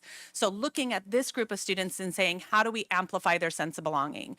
They shared about having a connection to at least one meaningful adult on the campus. So how do we look at these students and say, who is that adult that you're connected to? We talked about having access to additional extracurricular after school activities that maybe are in a non-academic area where that student thrives, right? So really diving into what is it that keeps the students who aren't here, and how do we amplify it for this group? Yeah. And that's a lot of the work that Chelsea's doing with her time with them, is really diving in and saying, tell me about yourself, so that she can go back and help the teams do that. And then, sorry. I want to say really quick, how long has her position been? So it just started the beginning of this year. If you remember, you approved it kind of halfway through the previous school year, but because we couldn't get a replacement for her position, so this is our first year of having the alternative to suspension program. Okay. And in the years past, obviously before you were superintendent, what was the practice? Or Out of school suspension only. Okay. And there was no real way to track, I guess, the way they kind of, would we still, as a district, still touch bases before they start going back to the classroom, or they most of the sites would have held like a re-entry meeting where parents and student come in post suspension to get them back into class, and that was really it. We were also limited on, each school didn't have a counselor or social worker, so they weren't always included. A lot of times it would have, in my early time here, right, it would have, schools split a counselor, and so getting them present at the meeting wasn't always guaranteed. And so most often it was principal, parent, and student if appropriate, age-wise. And now we also have sounds like a site lead as well. That's kind of part of that process as well. Okay. Yeah, so each of our sites has a restorative practice lead, which is a teacher who's in the classroom. Salinas Union High School District, they have these full-time positions, but ours are teachers who are in the classroom who myself and Chelsea work really closely with to support with those re-entry meetings. They are a person who that student can connect with, that Chelsea can connect them directly with.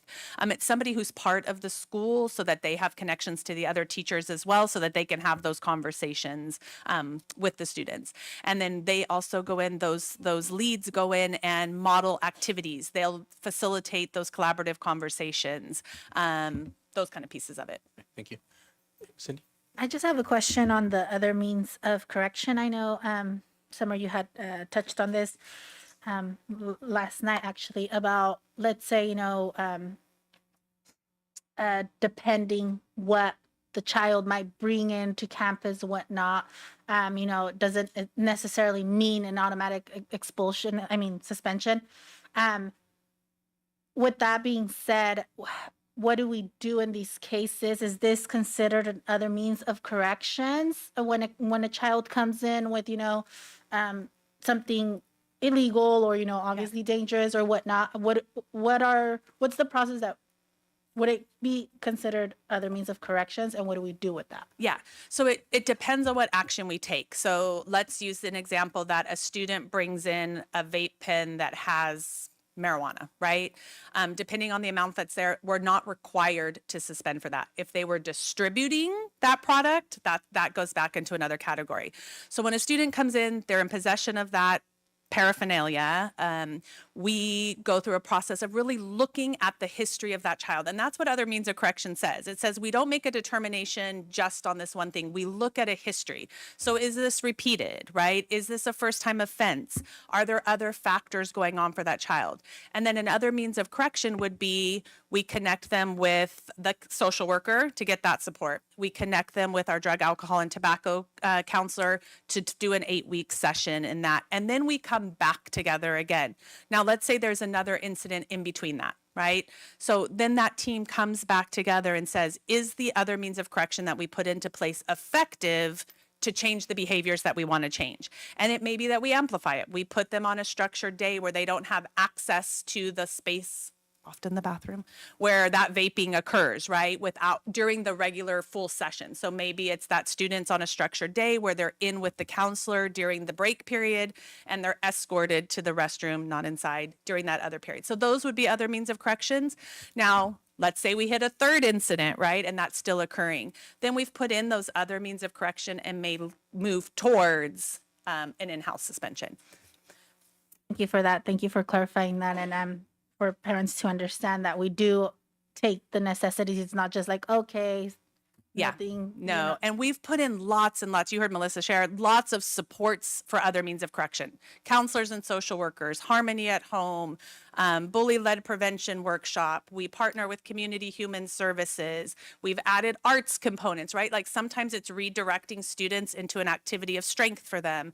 So we've really looked at what are those other means of corrections that are effective based on research and then put those into place. The note they're giving me is that there's lots of discipline data. So remember that this is what we call assertive discipline, meaning it's a discipline that removed students from the learning environment. So any discipline that removes a student from the learning environment is considered assertive discipline under this suspension.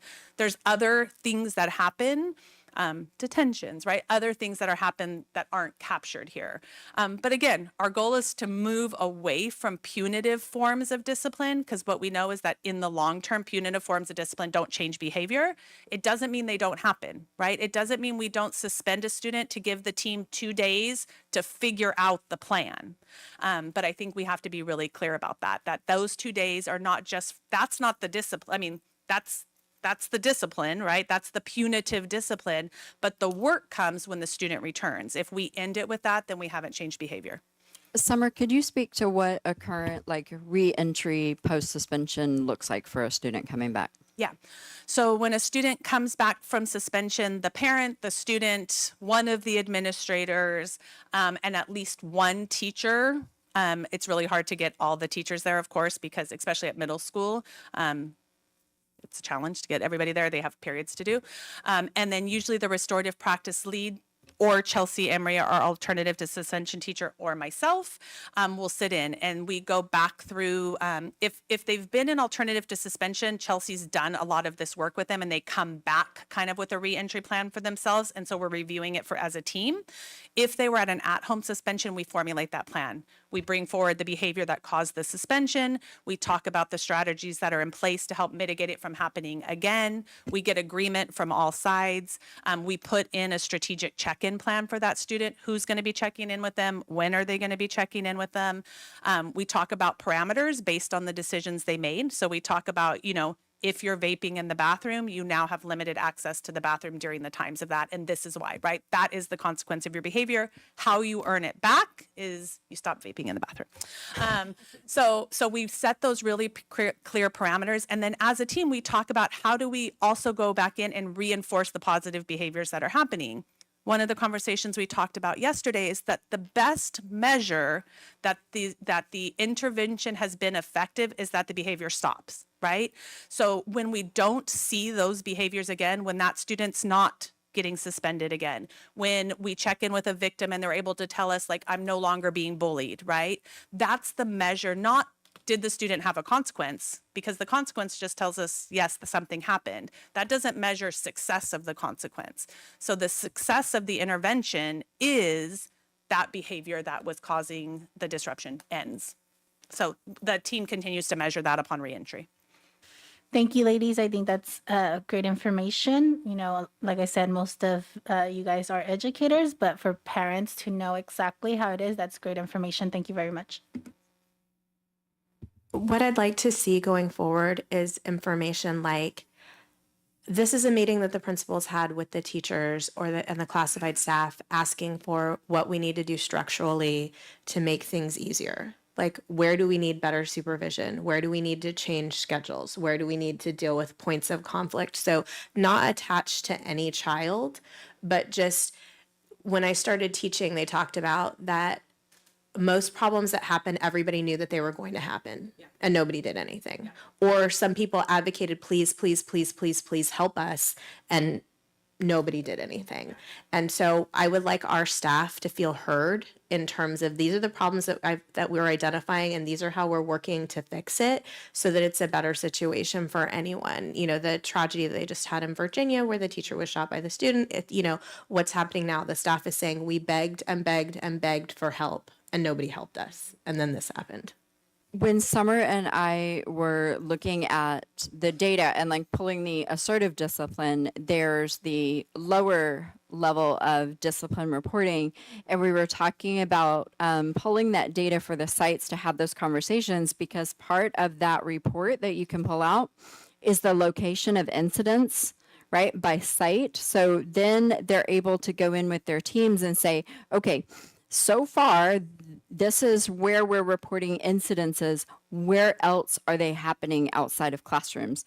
And so kind of framing it that way, and it's different per site, like you're saying, right? Each site may have a very specific area where the majority of those levels of reporting, because you click, did it happen in the restroom? Did it happen in the cafeteria, on the blacktop, on the, you know, all those areas are listed out.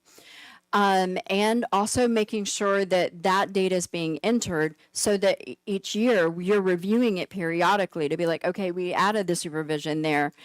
Are we getting less reports of an incident occurring there? And if not, are we revisiting this and making that like a regular part of those like site safety meetings, pulling that data, having that conversation. And it was kind of like, wow, this report would be a great starting point for those site safeties to have those conversations and then bring it back after they've put something in place.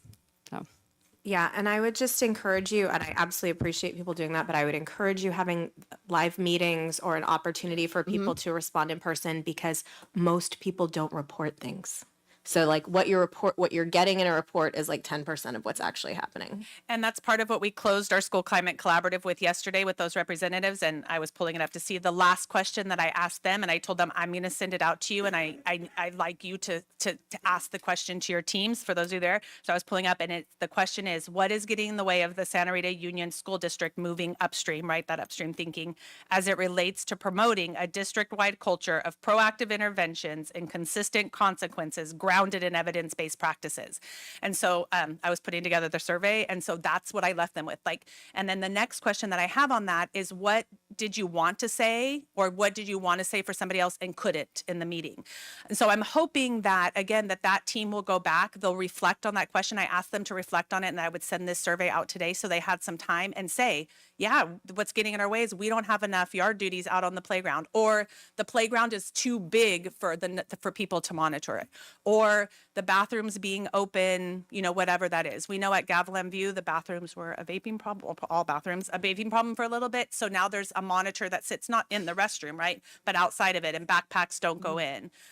So I'm hoping, I took your advice from the last meeting, that that's where some of that feedback will come in through that meeting. We had a really good turnout. We had 33 people. The room was full. We need some more chairs. But And then getting those things so that we're having, so that those conversations are going back and getting the individual at the site a place to say that data so that it's then shared up and then we can frame out those plans. So making sure that we're having those, like you said, those in-person conversations, or it's a survey where we're saying, okay, so each site, we want this survey data and we need to bring it back in because each site, they're reporting this is happening there, and then looking at, I mean, attaching a map and being like, is it here, here, here, here? And what is it, right? And so those kinds of things, because like you said, it's a percentage that gets a report goes in, a box gets checked, and those things. It's only a fraction of it, but making sure that we're putting that out there, giving a place for everyone to voice that, because your classified staff may be seeing things in a different place than your certificated staff, because what they're seeing is happening during the lunch break, and so that kind of stuff, and then definitely bringing that back and say, okay, then we need staffing that looks like this, or yeah. Thank you. I really appreciate it. So multi-year, and just to point out, that we went on virtual learning starting in March 2020. So that third column over, that's about 3/4 of a school year. So just kind of in that variance of data. Prior to a year impacted by COVID, that's going to be our far right column, the 2018-2019 school year. And just to kind of give an overview of pre-impacted by COVID, and then post-COVID is going to be your 21-22 school year, and then current year up to date of accurate when I pulled that data. There might have been a couple coming since then. And so just looking at that, this gives you a breakdown by site, how that has changed, and then that where we are at mid-year, basically. And that's just suspensions. And our expulsions would count in those? Yes. Okay, yeah. Correct. So like last year's expulsions, current year, et cetera. And so that 1920, you're getting about 3/4 of the year, because we really didn't have many suspensions once students were at home learning.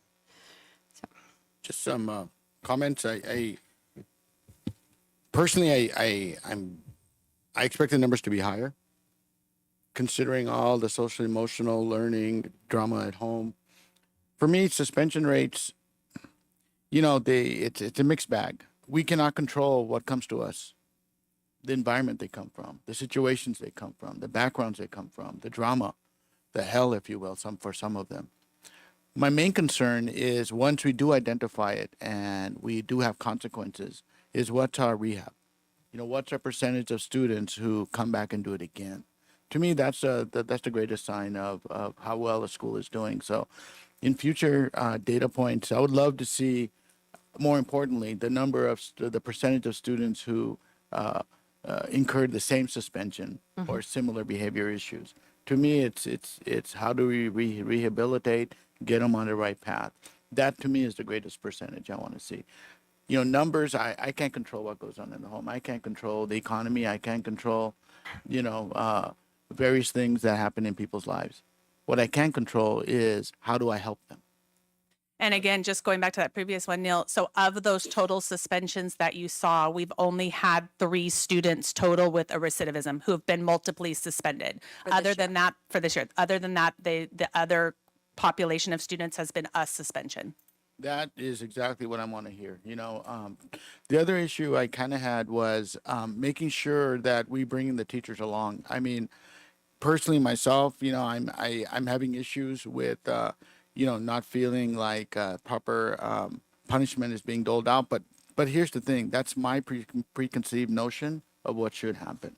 But in no way does it really reflect the long-term outcome of what's best for the student. And so I think for a lot of teachers, they're going through this growth phase right now. And, we're going on to a completely new system of in-house suspension, going through multiple steps before we even get there, the state laws. So only thing I would ask is we inform the teachers, we create some way of informing them step by step what's happening once they have a student that has an issue, what's going on with them, what are the steps the students have taken, the state laws that mandate this, I think for a lot of teachers, they get frustrated when they don't have information that readily available that lets them know that there is progress going on. I think a lot of times it's, oh, I read a referral, I suspended, I don't know what happened. But if I knew step by step, okay, on this date, the student entered in-house suspension, they had a counseling meeting here, they had, a meeting with specialists, these are the things they worked on. These are what expected, these are what the parents accept, Yeah. steps that they're going to go through. It's a learning curve for teachers, and I'm one of them. I'm having issues with it right now. But once again, it's like anything else, there is a learning curve. And the more we can do to support teachers and inform them and make them part of the process, and have a go-to person they can always contact to say, hey, what happened with the student, stuff like that, I think would go a long way. Thank you. And in response to that, and to any teachers who are watching as well, and parents watching, there's for our teachers, there's two good places to go. So on our website, we have our district student handbook, which also has a link to that behavior matrix, which lays out that progressive discipline steps. And our parents have access to that, and our staff does. The second place is within ARIES. So all of our discipline, our assertive discipline, and our counseling services are recorded in there. So if you have a student and you want some information about, like, have they been seeing the counselor regularly, within ARIES, they have access to that information. Their students. That's what I said. If that's your student, you have access to that information. And so they could go in and see. Now, again, what the counselor puts in there is going to not breach confidentiality, right? But it's going to note that Neil's been receiving, counseling service and attending regularly. You're going to have a post in there like that there was a assertive discipline issue and there was a reentry. So ARIES is a good place to kind of check because, due to confidentiality, we can't kind of send out these mass correspondences. But if it's your student and you need access to it, it's there and available for them. And so I would encourage our staff to also use that as a tool to get information in a quick way. Is there a possible way to be a little bit maybe proactive, and rather than having them search, just send them a report, once a week or once a month, just for those teachers who affected because that was directly their student? Yeah, so we do that verbally. The problem with putting it in writing is that legally we've been advised to not do those kind of things in writing because for two reasons. Number one, it can fall into the hands of somebody who it doesn't belong to, and that's why keeping it within the SIS system. So usually what goes out is an email that says, Neil is returning to school today, information has been entered in ARIES, so that it's within that confined system of our student information system and not out in a system where it could be given to somebody that doesn't have access to it. So that's really based on legal advice around confidentiality. But the teacher would be told, go to this spot, and you're able to look at it proactively, kind of in those pieces. Thank you. Yeah, no, thank you for mentioning. I think it's really important that they do have the tools to look that up and kind of be able to see what's going on and stuff. So thank you. I would actually like to say something too. So I think Neil did bring up a really good point, because being here in the last two, my first meeting actually when I got sworn in, that was one of the main things we were hearing from teachers. They felt that they were not being heard. They felt that they weren't getting the support. Well, I'm glad to hear that our district does have that on ARIES. However, my question is, I'm sure there's laws and what you guys cannot do. But if the teacher, is the one writing a suspension, my understanding right now, kind of going off of what Neil says, is they write the suspension and there you go, you're out the door. I do truly also believe that teacher should be a little more involved when it comes down to the meetings and whatnot, because they're the ones that have that student and they're going to know firsthand more than any of, our resource or anybody else that's taking care of that. At least to start off, one after that, Right. reentry, whatever the plan is, obviously not that individual teacher, but at least to start off, I think it is very important because that way the student as well knows, like, okay, you're seeing new faces, they're not there, they could easily, say this, that, or whatnot, and the teachers are the ones dealing with it. So, I mean, can we do that? So two parts to that. So a teacher, the only place a teacher can suspend from is their classroom. So a teacher can suspend, has under Ed Code, has the right to suspend a student from their class. So let's say it was a middle school teacher, they can suspend a student out of their classroom. It doesn't mean they're suspended from school. The only person who has the authority to suspend from the school is the principal or district office staff in that sense. So that teacher can send a referral. If a student is given a suspension, all teachers are notified because we have a requirement to provide work for that student that are there. And then again, that information is entered in that SIS system, right? So the suspension is issued after an investigation. So we're required to complete an investigation prior to a suspension. That investigation includes the involved parties. So we're talking more at the middle school. At the elementary, the teachers are always highly involved because it's a teacher. The challenge becomes the middle school where there's 7, right?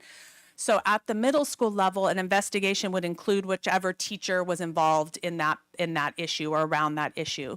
Then the student is suspended, notification is given so that work can be done. That's a trigger to say, check what's happening in Aries in that SIS system to see where they're at. And then teachers are notified of the reentry, but the reality is all of them can't be there. It just often is too hard. It takes place before school. Logistically, it's too challenging. And so part of what we talked about with one of the teachers yesterday is similarly, in some ways, it's other teachers can always come in and meet with the administration and kind of get an update of what happened in that reentry meeting. But again, the logistics of the middle school are a little bit more. So I would really encourage people to use that SIS to get that information. But just to clarify your question, the teachers are involved as part of the discussion because an investigation takes place, so their input is already taken into consideration. Right, except it on may that. not include all teachers because the investigation is of the event. So let's say it happened in 6th period, the investigation wouldn't include necessarily 1st, 2nd, 3rd, 4th, 5th, unless there was something involved in that. So not everybody may know, and that the way that the rules of confidentiality work in terms of access is if you have a viable reason to be involved, right? So if what the student did, their action has the potential to impact you as their first period teacher, then you have the right to be involved. If it doesn't, so let's say it was a student who, I'm not going to give an example, but something happened in a period class and it has nothing to do with you as a first period, by law, I can't give you that information because it doesn't have an impact on you. That makes perfect sense. So, just to clarify it, the teacher that is involved will be there. They're always invited to be included. Yes.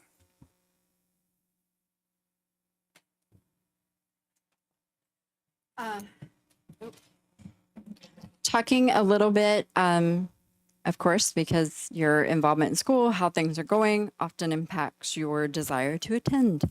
And so going over our average daily attendance. And so you've got 21, 22 end of year and current year to date. So as of when that data was pulled.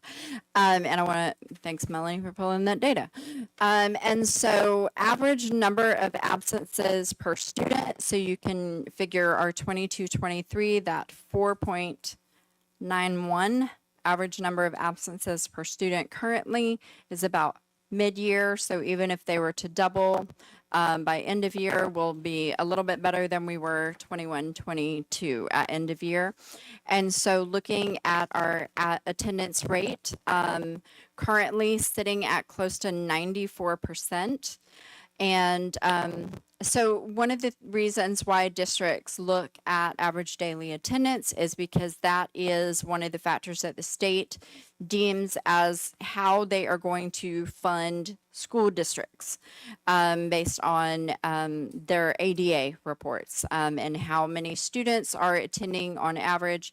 And that's how they get it. It's not based on like our enrollment, it's actual student attendance. And so a lot of the work that we put into with getting up our average daily attendance rate because it greatly impacts our funding. You've heard Rosa a couple of times over the last couple of years being like, oh, we got our attendance rate up and it impacted our budget positively by this many dollars. Is using our A2A system and working through that process, because also attendance for our students at a certain point of unexcused absences triggers a process with the district attorney's office, truancy letters, conferences that must take place, and those things. And so all are required by a school district to do. So we're required to do a lot of attendance work, a lot of work about keeping students attending school as well as attending school effectively, which we saw with our behavior data. And I'm going to ask Mel, talk a little bit about like the structure, how that works, right? And like the conferences and trainings that our site admin and clerks Perfect. have. Yeah, Will. absolutely. So just like Melissa mentioned, we've been utilizing the attention to attendance, the A2A system that's really helped align us as a district in helping trigger letters. So at a certain number of absences, those 4 absences, it's going to trigger a letter that's going to go home to parents and just let them know that, right, we need them at school, how important it is to be at school, and just that parent education piece. At letter 2 of us sending it out, we then send that to the district attorney and they start going through a mediation process. With all that said, and we've been really working with our site leaders and teams around this, is just the importance of those conferences, those attendance conferences, to meet with families, bring families in, figure out what barriers they're having to getting to school and how we can better support them. And that's been a big opportunity for us to be proactive and try to get in front of that. The other piece that we've really been working with A2A is sending out, I call them like congratulation postcards, but literally like congratulating students that are doing great with attendance, right? And having that go out quarterly. So that's been really good. And then also if a student's not coming to school and then all of a sudden they're coming to school, really positively praising and reinforcing that. And we also have a postcard system for that. So it's a letter coming home to the family saying, great job getting to school. We love having you here, and different messaging, but it's been just a really proactive step for us. I'm relatively pleased with the numbers.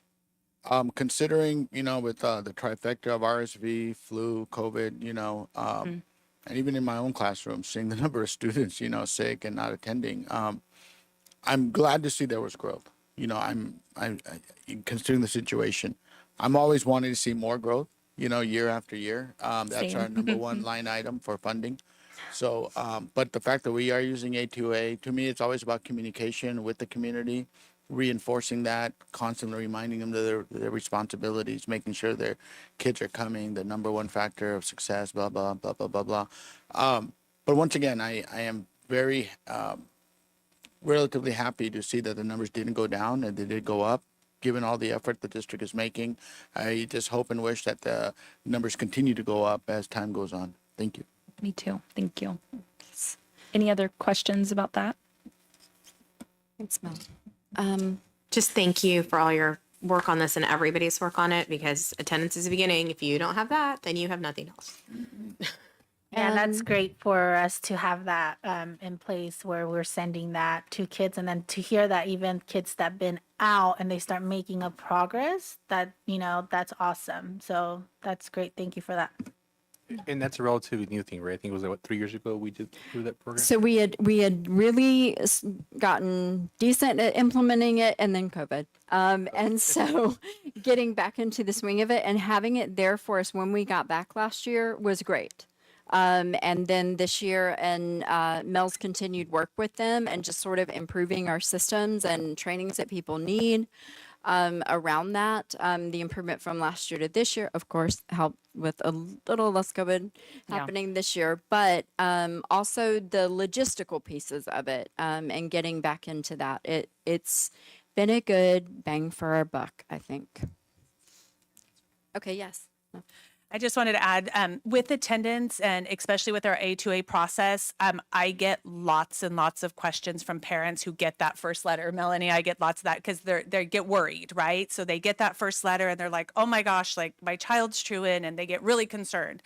And part of what we encourage parents is that sometimes it's about communication. So that letter gets triggered at your third absence. So maybe you hadn't called in and, Elva's been sick, right? So Elva's been sick, you haven't called in the system, that's an unexcused absence because you haven't yet notified us that it was an illness. And therefore that's going to trigger that letter. And part of what that letter is just a reminder like, hey, connect with us so we can help figure out what's going on and make sure that we get Elva what she needs to come back quickly. The other part is that we get lots of comments about around excused absences. So a parent may excuse an absence, but after 10 excused absences, a letter is still triggered. And so again, the same thing, that letter's just a check-in. And what that check-in says is, hey, you've been excusing the absences, but 10 absences really impacts learning, even if they're excused. So let's get together and have a conversation about how we make sure that Elva stays on track. And so for our parents, really just knowing that those letters aren't meant to get you in trouble, right? That's not what it's about. It's not about being in trouble. Our goal is always to avoid the district attorney, but it's just a reminder to say, hey, excused or unexcused, if you're picking them up early or they're showing up late, it impacts the work that's happening, and let's come together as a team and figure out how we work together to fix that, right?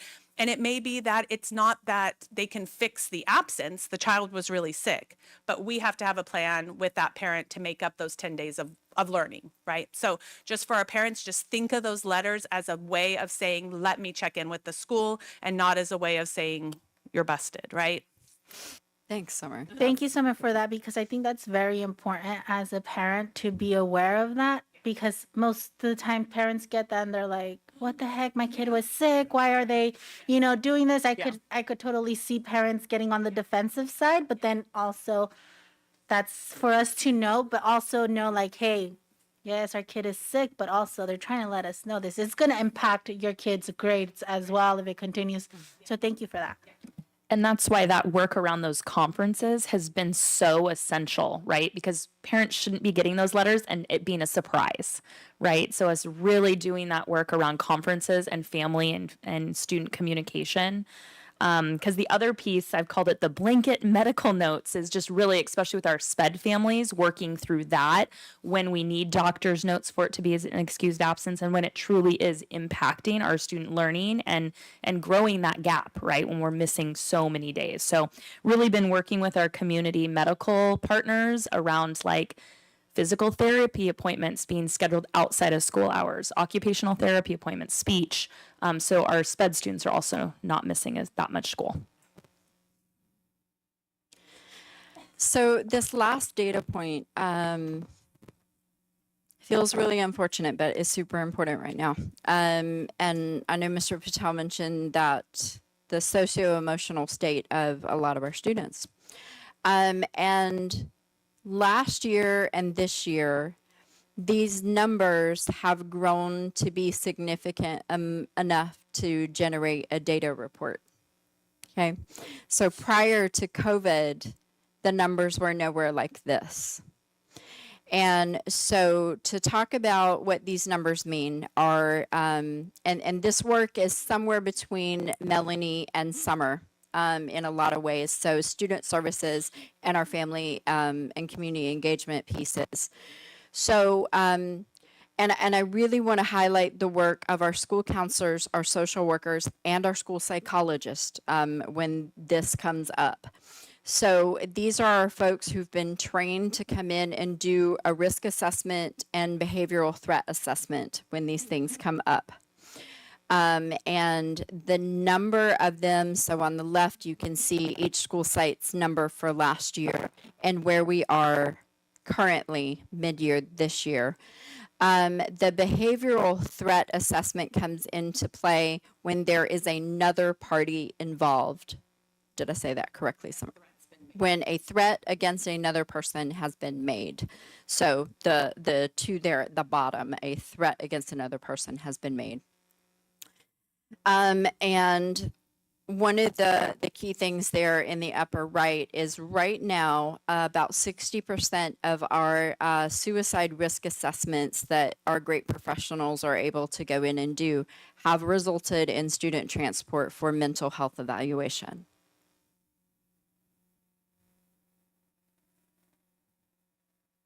I mean, Donna, as a former site principal, can talk about the difference in how many of these are done now post-COVID than were done pre-COVID. Right.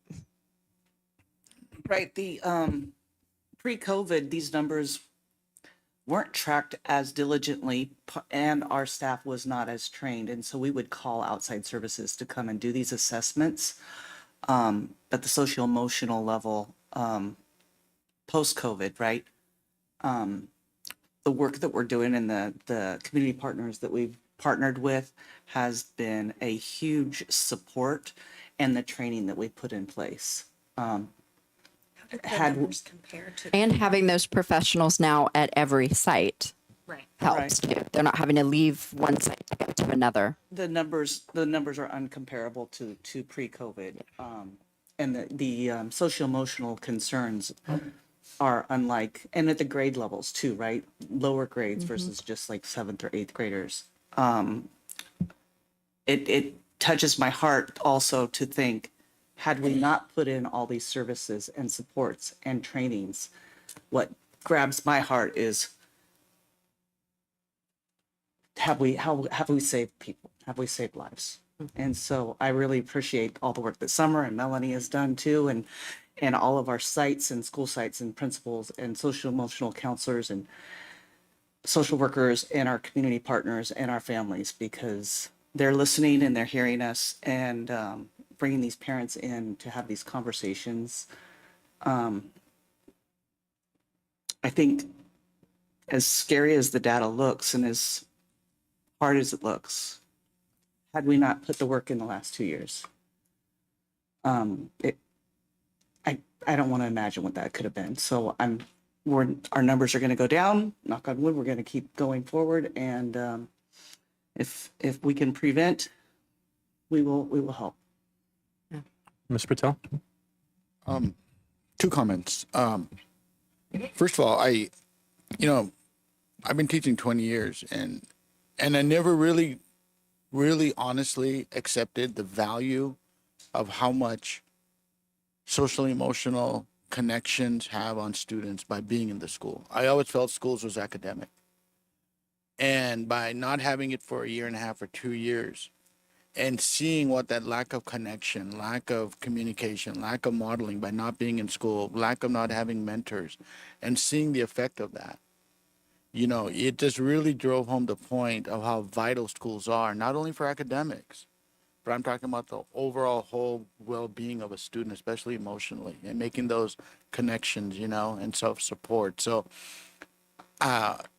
this numbers right here just adds on to the fact that, how misunderstood I was, and the great need that COVID and not having school in session has created. That's the first comment. The second comment is, I also believe that we as schools also didn't do a good enough job before COVID, before the situation, to identify and have the resources, So I think it's a double-edged sword, in the sense that, yes, we are realizing what COVID did, but at the same time, some of this was always there, and I think schools are the perfect and probably the best facility to help deal with these situations, especially when parents left to their own devices sometimes feel hopeless, sometimes don't know what to do, don't know where to go. And so I'm glad that each and every school district, as far as I know, is taking this seriously. I'm glad that we're providing funding and creating positions to support, identify, and provide services as needed.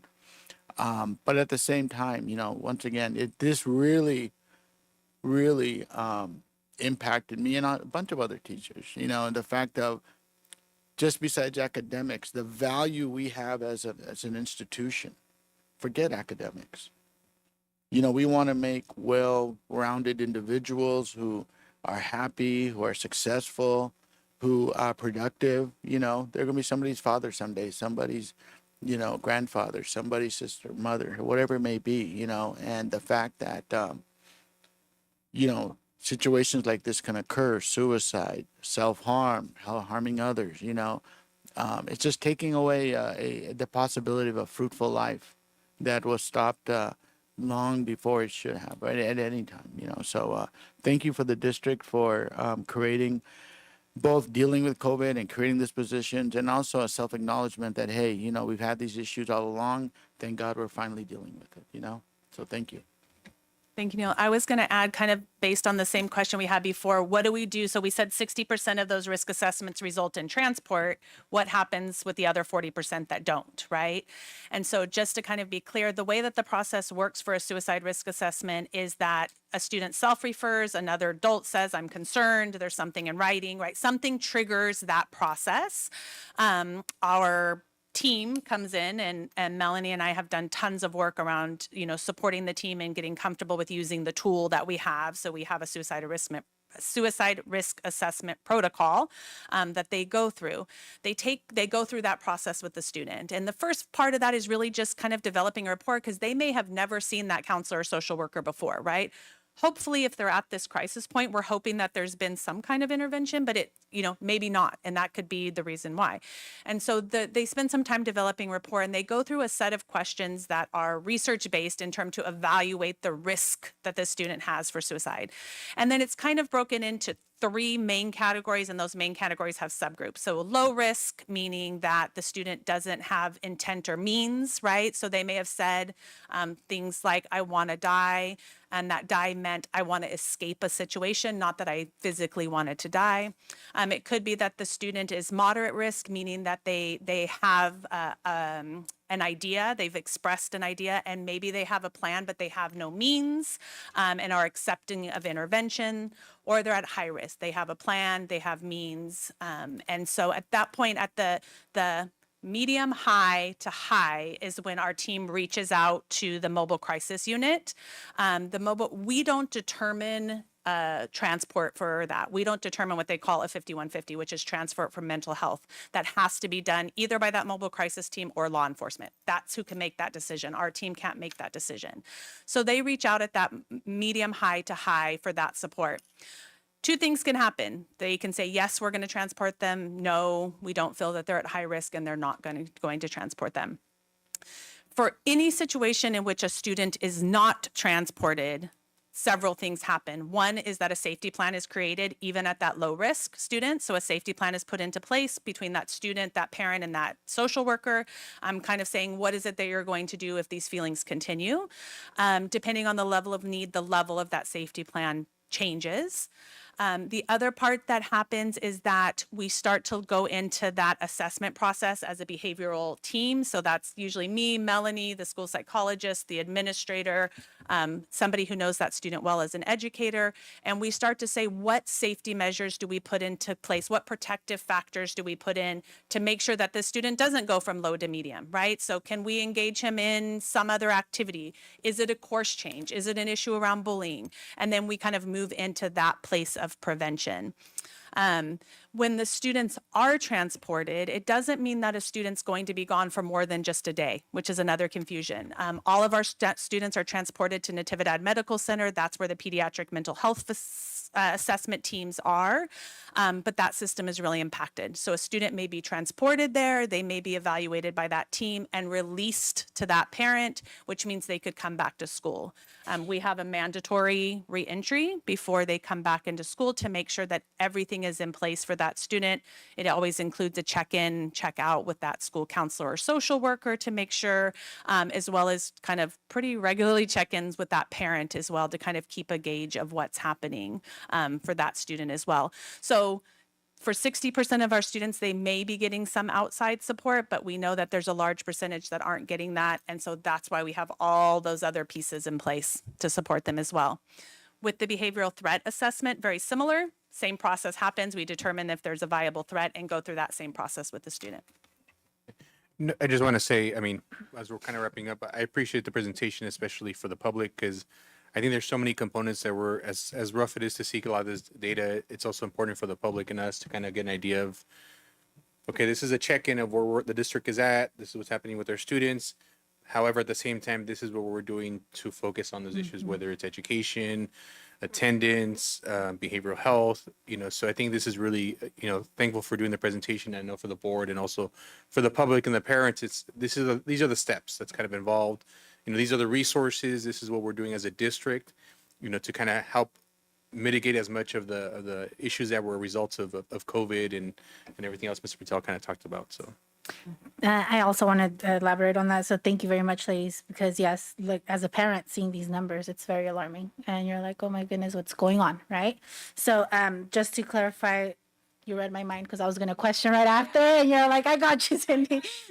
So just so parents understand, if, don't see these numbers and be like, oh my God, is my kid one of those? There's steps to that. So obviously it's either a teacher that notices something, hears something, the child itself reports something, and that's how we end up going and moving forward. And that's Also, where sometimes numbers- the parent calls us. or the parent as well with concerns like that. So it's not like, oh, stuff is going around school and us parents are not aware of it. Nothing like that. We'll always, obviously this is very important. So that way parents do understand that. Yeah, the second step, I think third step in our suicide risk assessment protocol is contact to the parent. Now, the only caveat I'll say to that for transparency is if the parent is the cause of the problem, then we seek out information from law enforcement first. For all transparency purposes, that's what the law requires. So as we go through that suicide risk assessment, if that parent is the primary cause for whatever reason, then law enforcement makes that decision. Thank you, ladies. One of the things that we talked about in the climate collaborative yesterday is sort of, and Neil, you spoke to this, the bombardment that everyone has right now about the negative information about schools, about student behavior, about teacher behavior sometimes, or admin behavior sometimes, and test scores and all of the negative aspects about it doesn't get to the reality of all of the positive things that happen and schools where those things aren't happening and why they're not happening, but also the myriad responsibilities that public schools have. So we're working on academics, we're working on keeping them safe, the social emotional supports, sometimes providing the hot meals that a student gets that day, or shoes if that's what they need. Connections to community agencies, all of those things don't really get reported, and we're not bombarded by that information. And so that's the flip side of the data too, that to keep that in mind, right, as a community.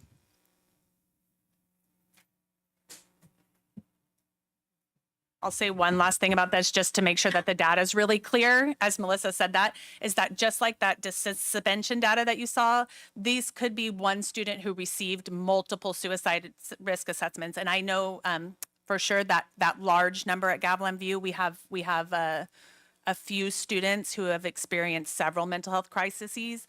And part of that has to do with the impact on the outside systems. They're not getting the outside support that they need. That's not from us, but we are that safe space to them. So when those thoughts come up again, they are going to our counselors and our social workers, which is what we want them to do. And so we're going to do that risk assessment every single time. And so just so you know, again, these numbers don't necessarily represent 35 students. It could represent, multiple risk assessments being done. Thanks, Summer. Thank you for Once again, I totally concur. I think I have the same vision as far as suspensions. We can't control what comes. What we can control is, do we provide the services and the support that our students need so it doesn't reoccur? We don't have the suicide. We don't have further challenging issues that the student has to go through or the family. So, once again, I'm the numbers themselves don't bother me. What's more needed is to know that, hey, 35, we had issues with, but 34 of them, we were able to totally help. One person had further issues, that high number preventing future, drama. So once again, it's sobering, but I'm glad that it is sobering to the point where schools and districts and state are providing funding so we can provide those additional services, additional positions, which have always been needed. My question is, I've been teaching God knows how long. A bunch of these students who needed services didn't get them, and negative things happened, and it was always there. It was always there until we focused the light, until we, started dealing with it and being truthful and acknowledging our deficiencies and working on them. We don't get anywhere. So as sobering as these numbers are, I'm grateful that we have numbers that we can work with and the ability to deal with them. So thank you for the staff, for dealing with this real world situations that have not been dealt with in the past. And then going off of what Mr. Patel's saying here, I totally agree with them. Not necessarily that the numbers don't matter, they do, but it would be nice to be able to see that bracket of, okay, there's been 35, but of these 35, 3 of a student did, was 3 times, we had them on here, but then the student's no longer a risk or what, like that, a little bit more, I know getting in there and kind of making more work, but in a way that would be very helpful to have and be able to see. I agree. And that would be our end of the year data. So I can present that to you because this is just right now, unfortunately. This is just right now. So our goal would be that by the end of the year, we'd be able to give you kind of the total number of students along with like the long-term activities that they receive. So hopefully by either our first board meeting of next year, or the end of this year, we'll be able to break that data down for you. Yeah, no, I was going to say thank you, Ms. Alderman, for giving us a mid-year check-in on how we're doing as a district. So. I wanted to say something for a few minutes. I appreciated the data today, I really did. But when we did the first iReady presentation in the fall, and Neil had talked about, we need to start doing things differently, and I'd actually asked for, a winter workshop. Really, where I would like to go with this is to really talk about if we need to holistically change what we're doing, and by that, just ideas that I've created in other districts. In North County, I really advocated for, and the union advocated for, actually hugely extending the elementary school day and giving the kids more, that we needed more time. But the teachers wanted it because we would do things like, hey, and you're not going to have to be responsible for teaching science anymore. We're going to get a dedicated science teacher that comes in and gives you prep time during that time, so that then the time that you have with the kids, you have more time for English, you have more time for math, kind of thing. So I don't know that that's the only answer, but it's one that I've implemented correctly. And, we piloted it and then ultimately put it in the contract because it was so popular. And when you think people are like, really, the teachers advocated for a longer school day? I said they did because we rearranged what we were doing during that time. And, the best bang we get for our buck is what we do during the actual day. Like, I love having summer school, I love having intervention, but it's what we do in our within the regular bell schedule that we get the most bang for our buck. So really talking about, how can we reorganize what we're doing, take some stuff off the teacher's plate. Things they've done in Morgan Hill, like to have a time where classified staff comes in and just supervises the kids, like when they're doing like a program like Lexia or Edge kind of thing, to be able to, again, so you're not eating up regular instruction with that kind of thing. So there's a lot of models out there that I think are worth looking into and piloting. Definitely. And saying, hey, this is what we could be doing better. So if we can explore that, if we can look at, what's out there and the effectiveness, what are other districts with demographics like ours who are being more successful than us? Like, what are they doing and how can we steal that to help our kids? Thank you, Sarah. And I I think I can clearly say, and I think Donna would agree with me, some of the conversations that we've had about taking teams to look at some of those districts that look a lot like us, that look a little bit like us, and are doing things and really digging into what does their day look like? What does the content of their day look like? And what do their tools look like?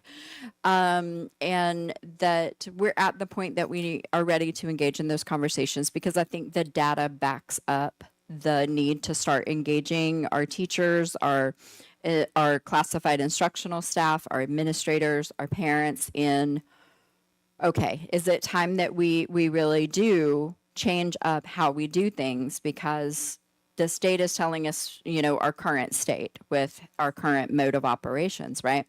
And then back that up with the not just the book research, but the boots on the ground, right? Research, the how is this working for other teachers in other districts, other classified in other districts? What does that look like? What does that feel like for them? And having our people engage in those conversations with them to say, okay, well, we might not be able to do it 100% that way, but if we did it slightly that way and slightly this way, that might be the model that we want to work for. I'd say that that conversation is ready to start. And that's some of the work that Donna is working on, like with the academic coaches and curriculum council and sort of engaging in those conversations now to get that work started. Yeah, thank you, Sarah, for mentioning that, and thank you for the district directors for the openness, because I know that's the way I run my business. Is somebody always does it better. You just have to be open to have those conversations and stuff. So I'm appreciative that, you know, we have that open mindedness. Is there any other questions from the board or comments or anything else from? Okay. Well, thank you. And hopefully that was a lot of good information, not only for us, but also for the public as well. Our next regular board meeting is going to take place this Wednesday, January 25th. Is there any suggested future board items? You know, in our Friday letter, there was a SST process that Melanie reported. So I'd like to see what that process is. I've always been on an SST team, and I want to see, you know, how it compares. Yeah, let's put that like an informational item for February and just what the process looks like. Right. Yeah. And I'd be interested in kind of on two separate meetings, like talking about what's happening with intervention beyond the classroom teacher at elementary, and then what we're doing at the middle school. And some of the things I'd be interested in looking at is like identifying teachers by number, just like here's La Jolla, like 1 through 25. Here's how many students are receiving intervention in each classroom from someone who's not the teacher, and what's the average number of minutes that those people, just so that we can look at that. And then with any outside people that we're contracting with, like what percentage of students, who are they working with, what kind of minutes, and who are those students? Are those students in the yellow? Are those students in the pink? Are those students in the red? Just to get an idea of like what's going on with intervention, as much as possible, a snapshot of what we're doing right now. Thank you. I see Donna taking a note, so we'll get that on the books. Okay. Can I please get a motion to adjourn at 12:06? Okay. Second, please. Okay. Okay. Roll call. Miss Cindy Lopez, Aye. Mr. Neil Patel, Aye, aye, Captain. Ms. Sarah Turner, Aye. Ariano, Aye. Mr. Jacob Sandoval. Aye. Motion passes 5-0. Okay. Have a nice weekend, everyone.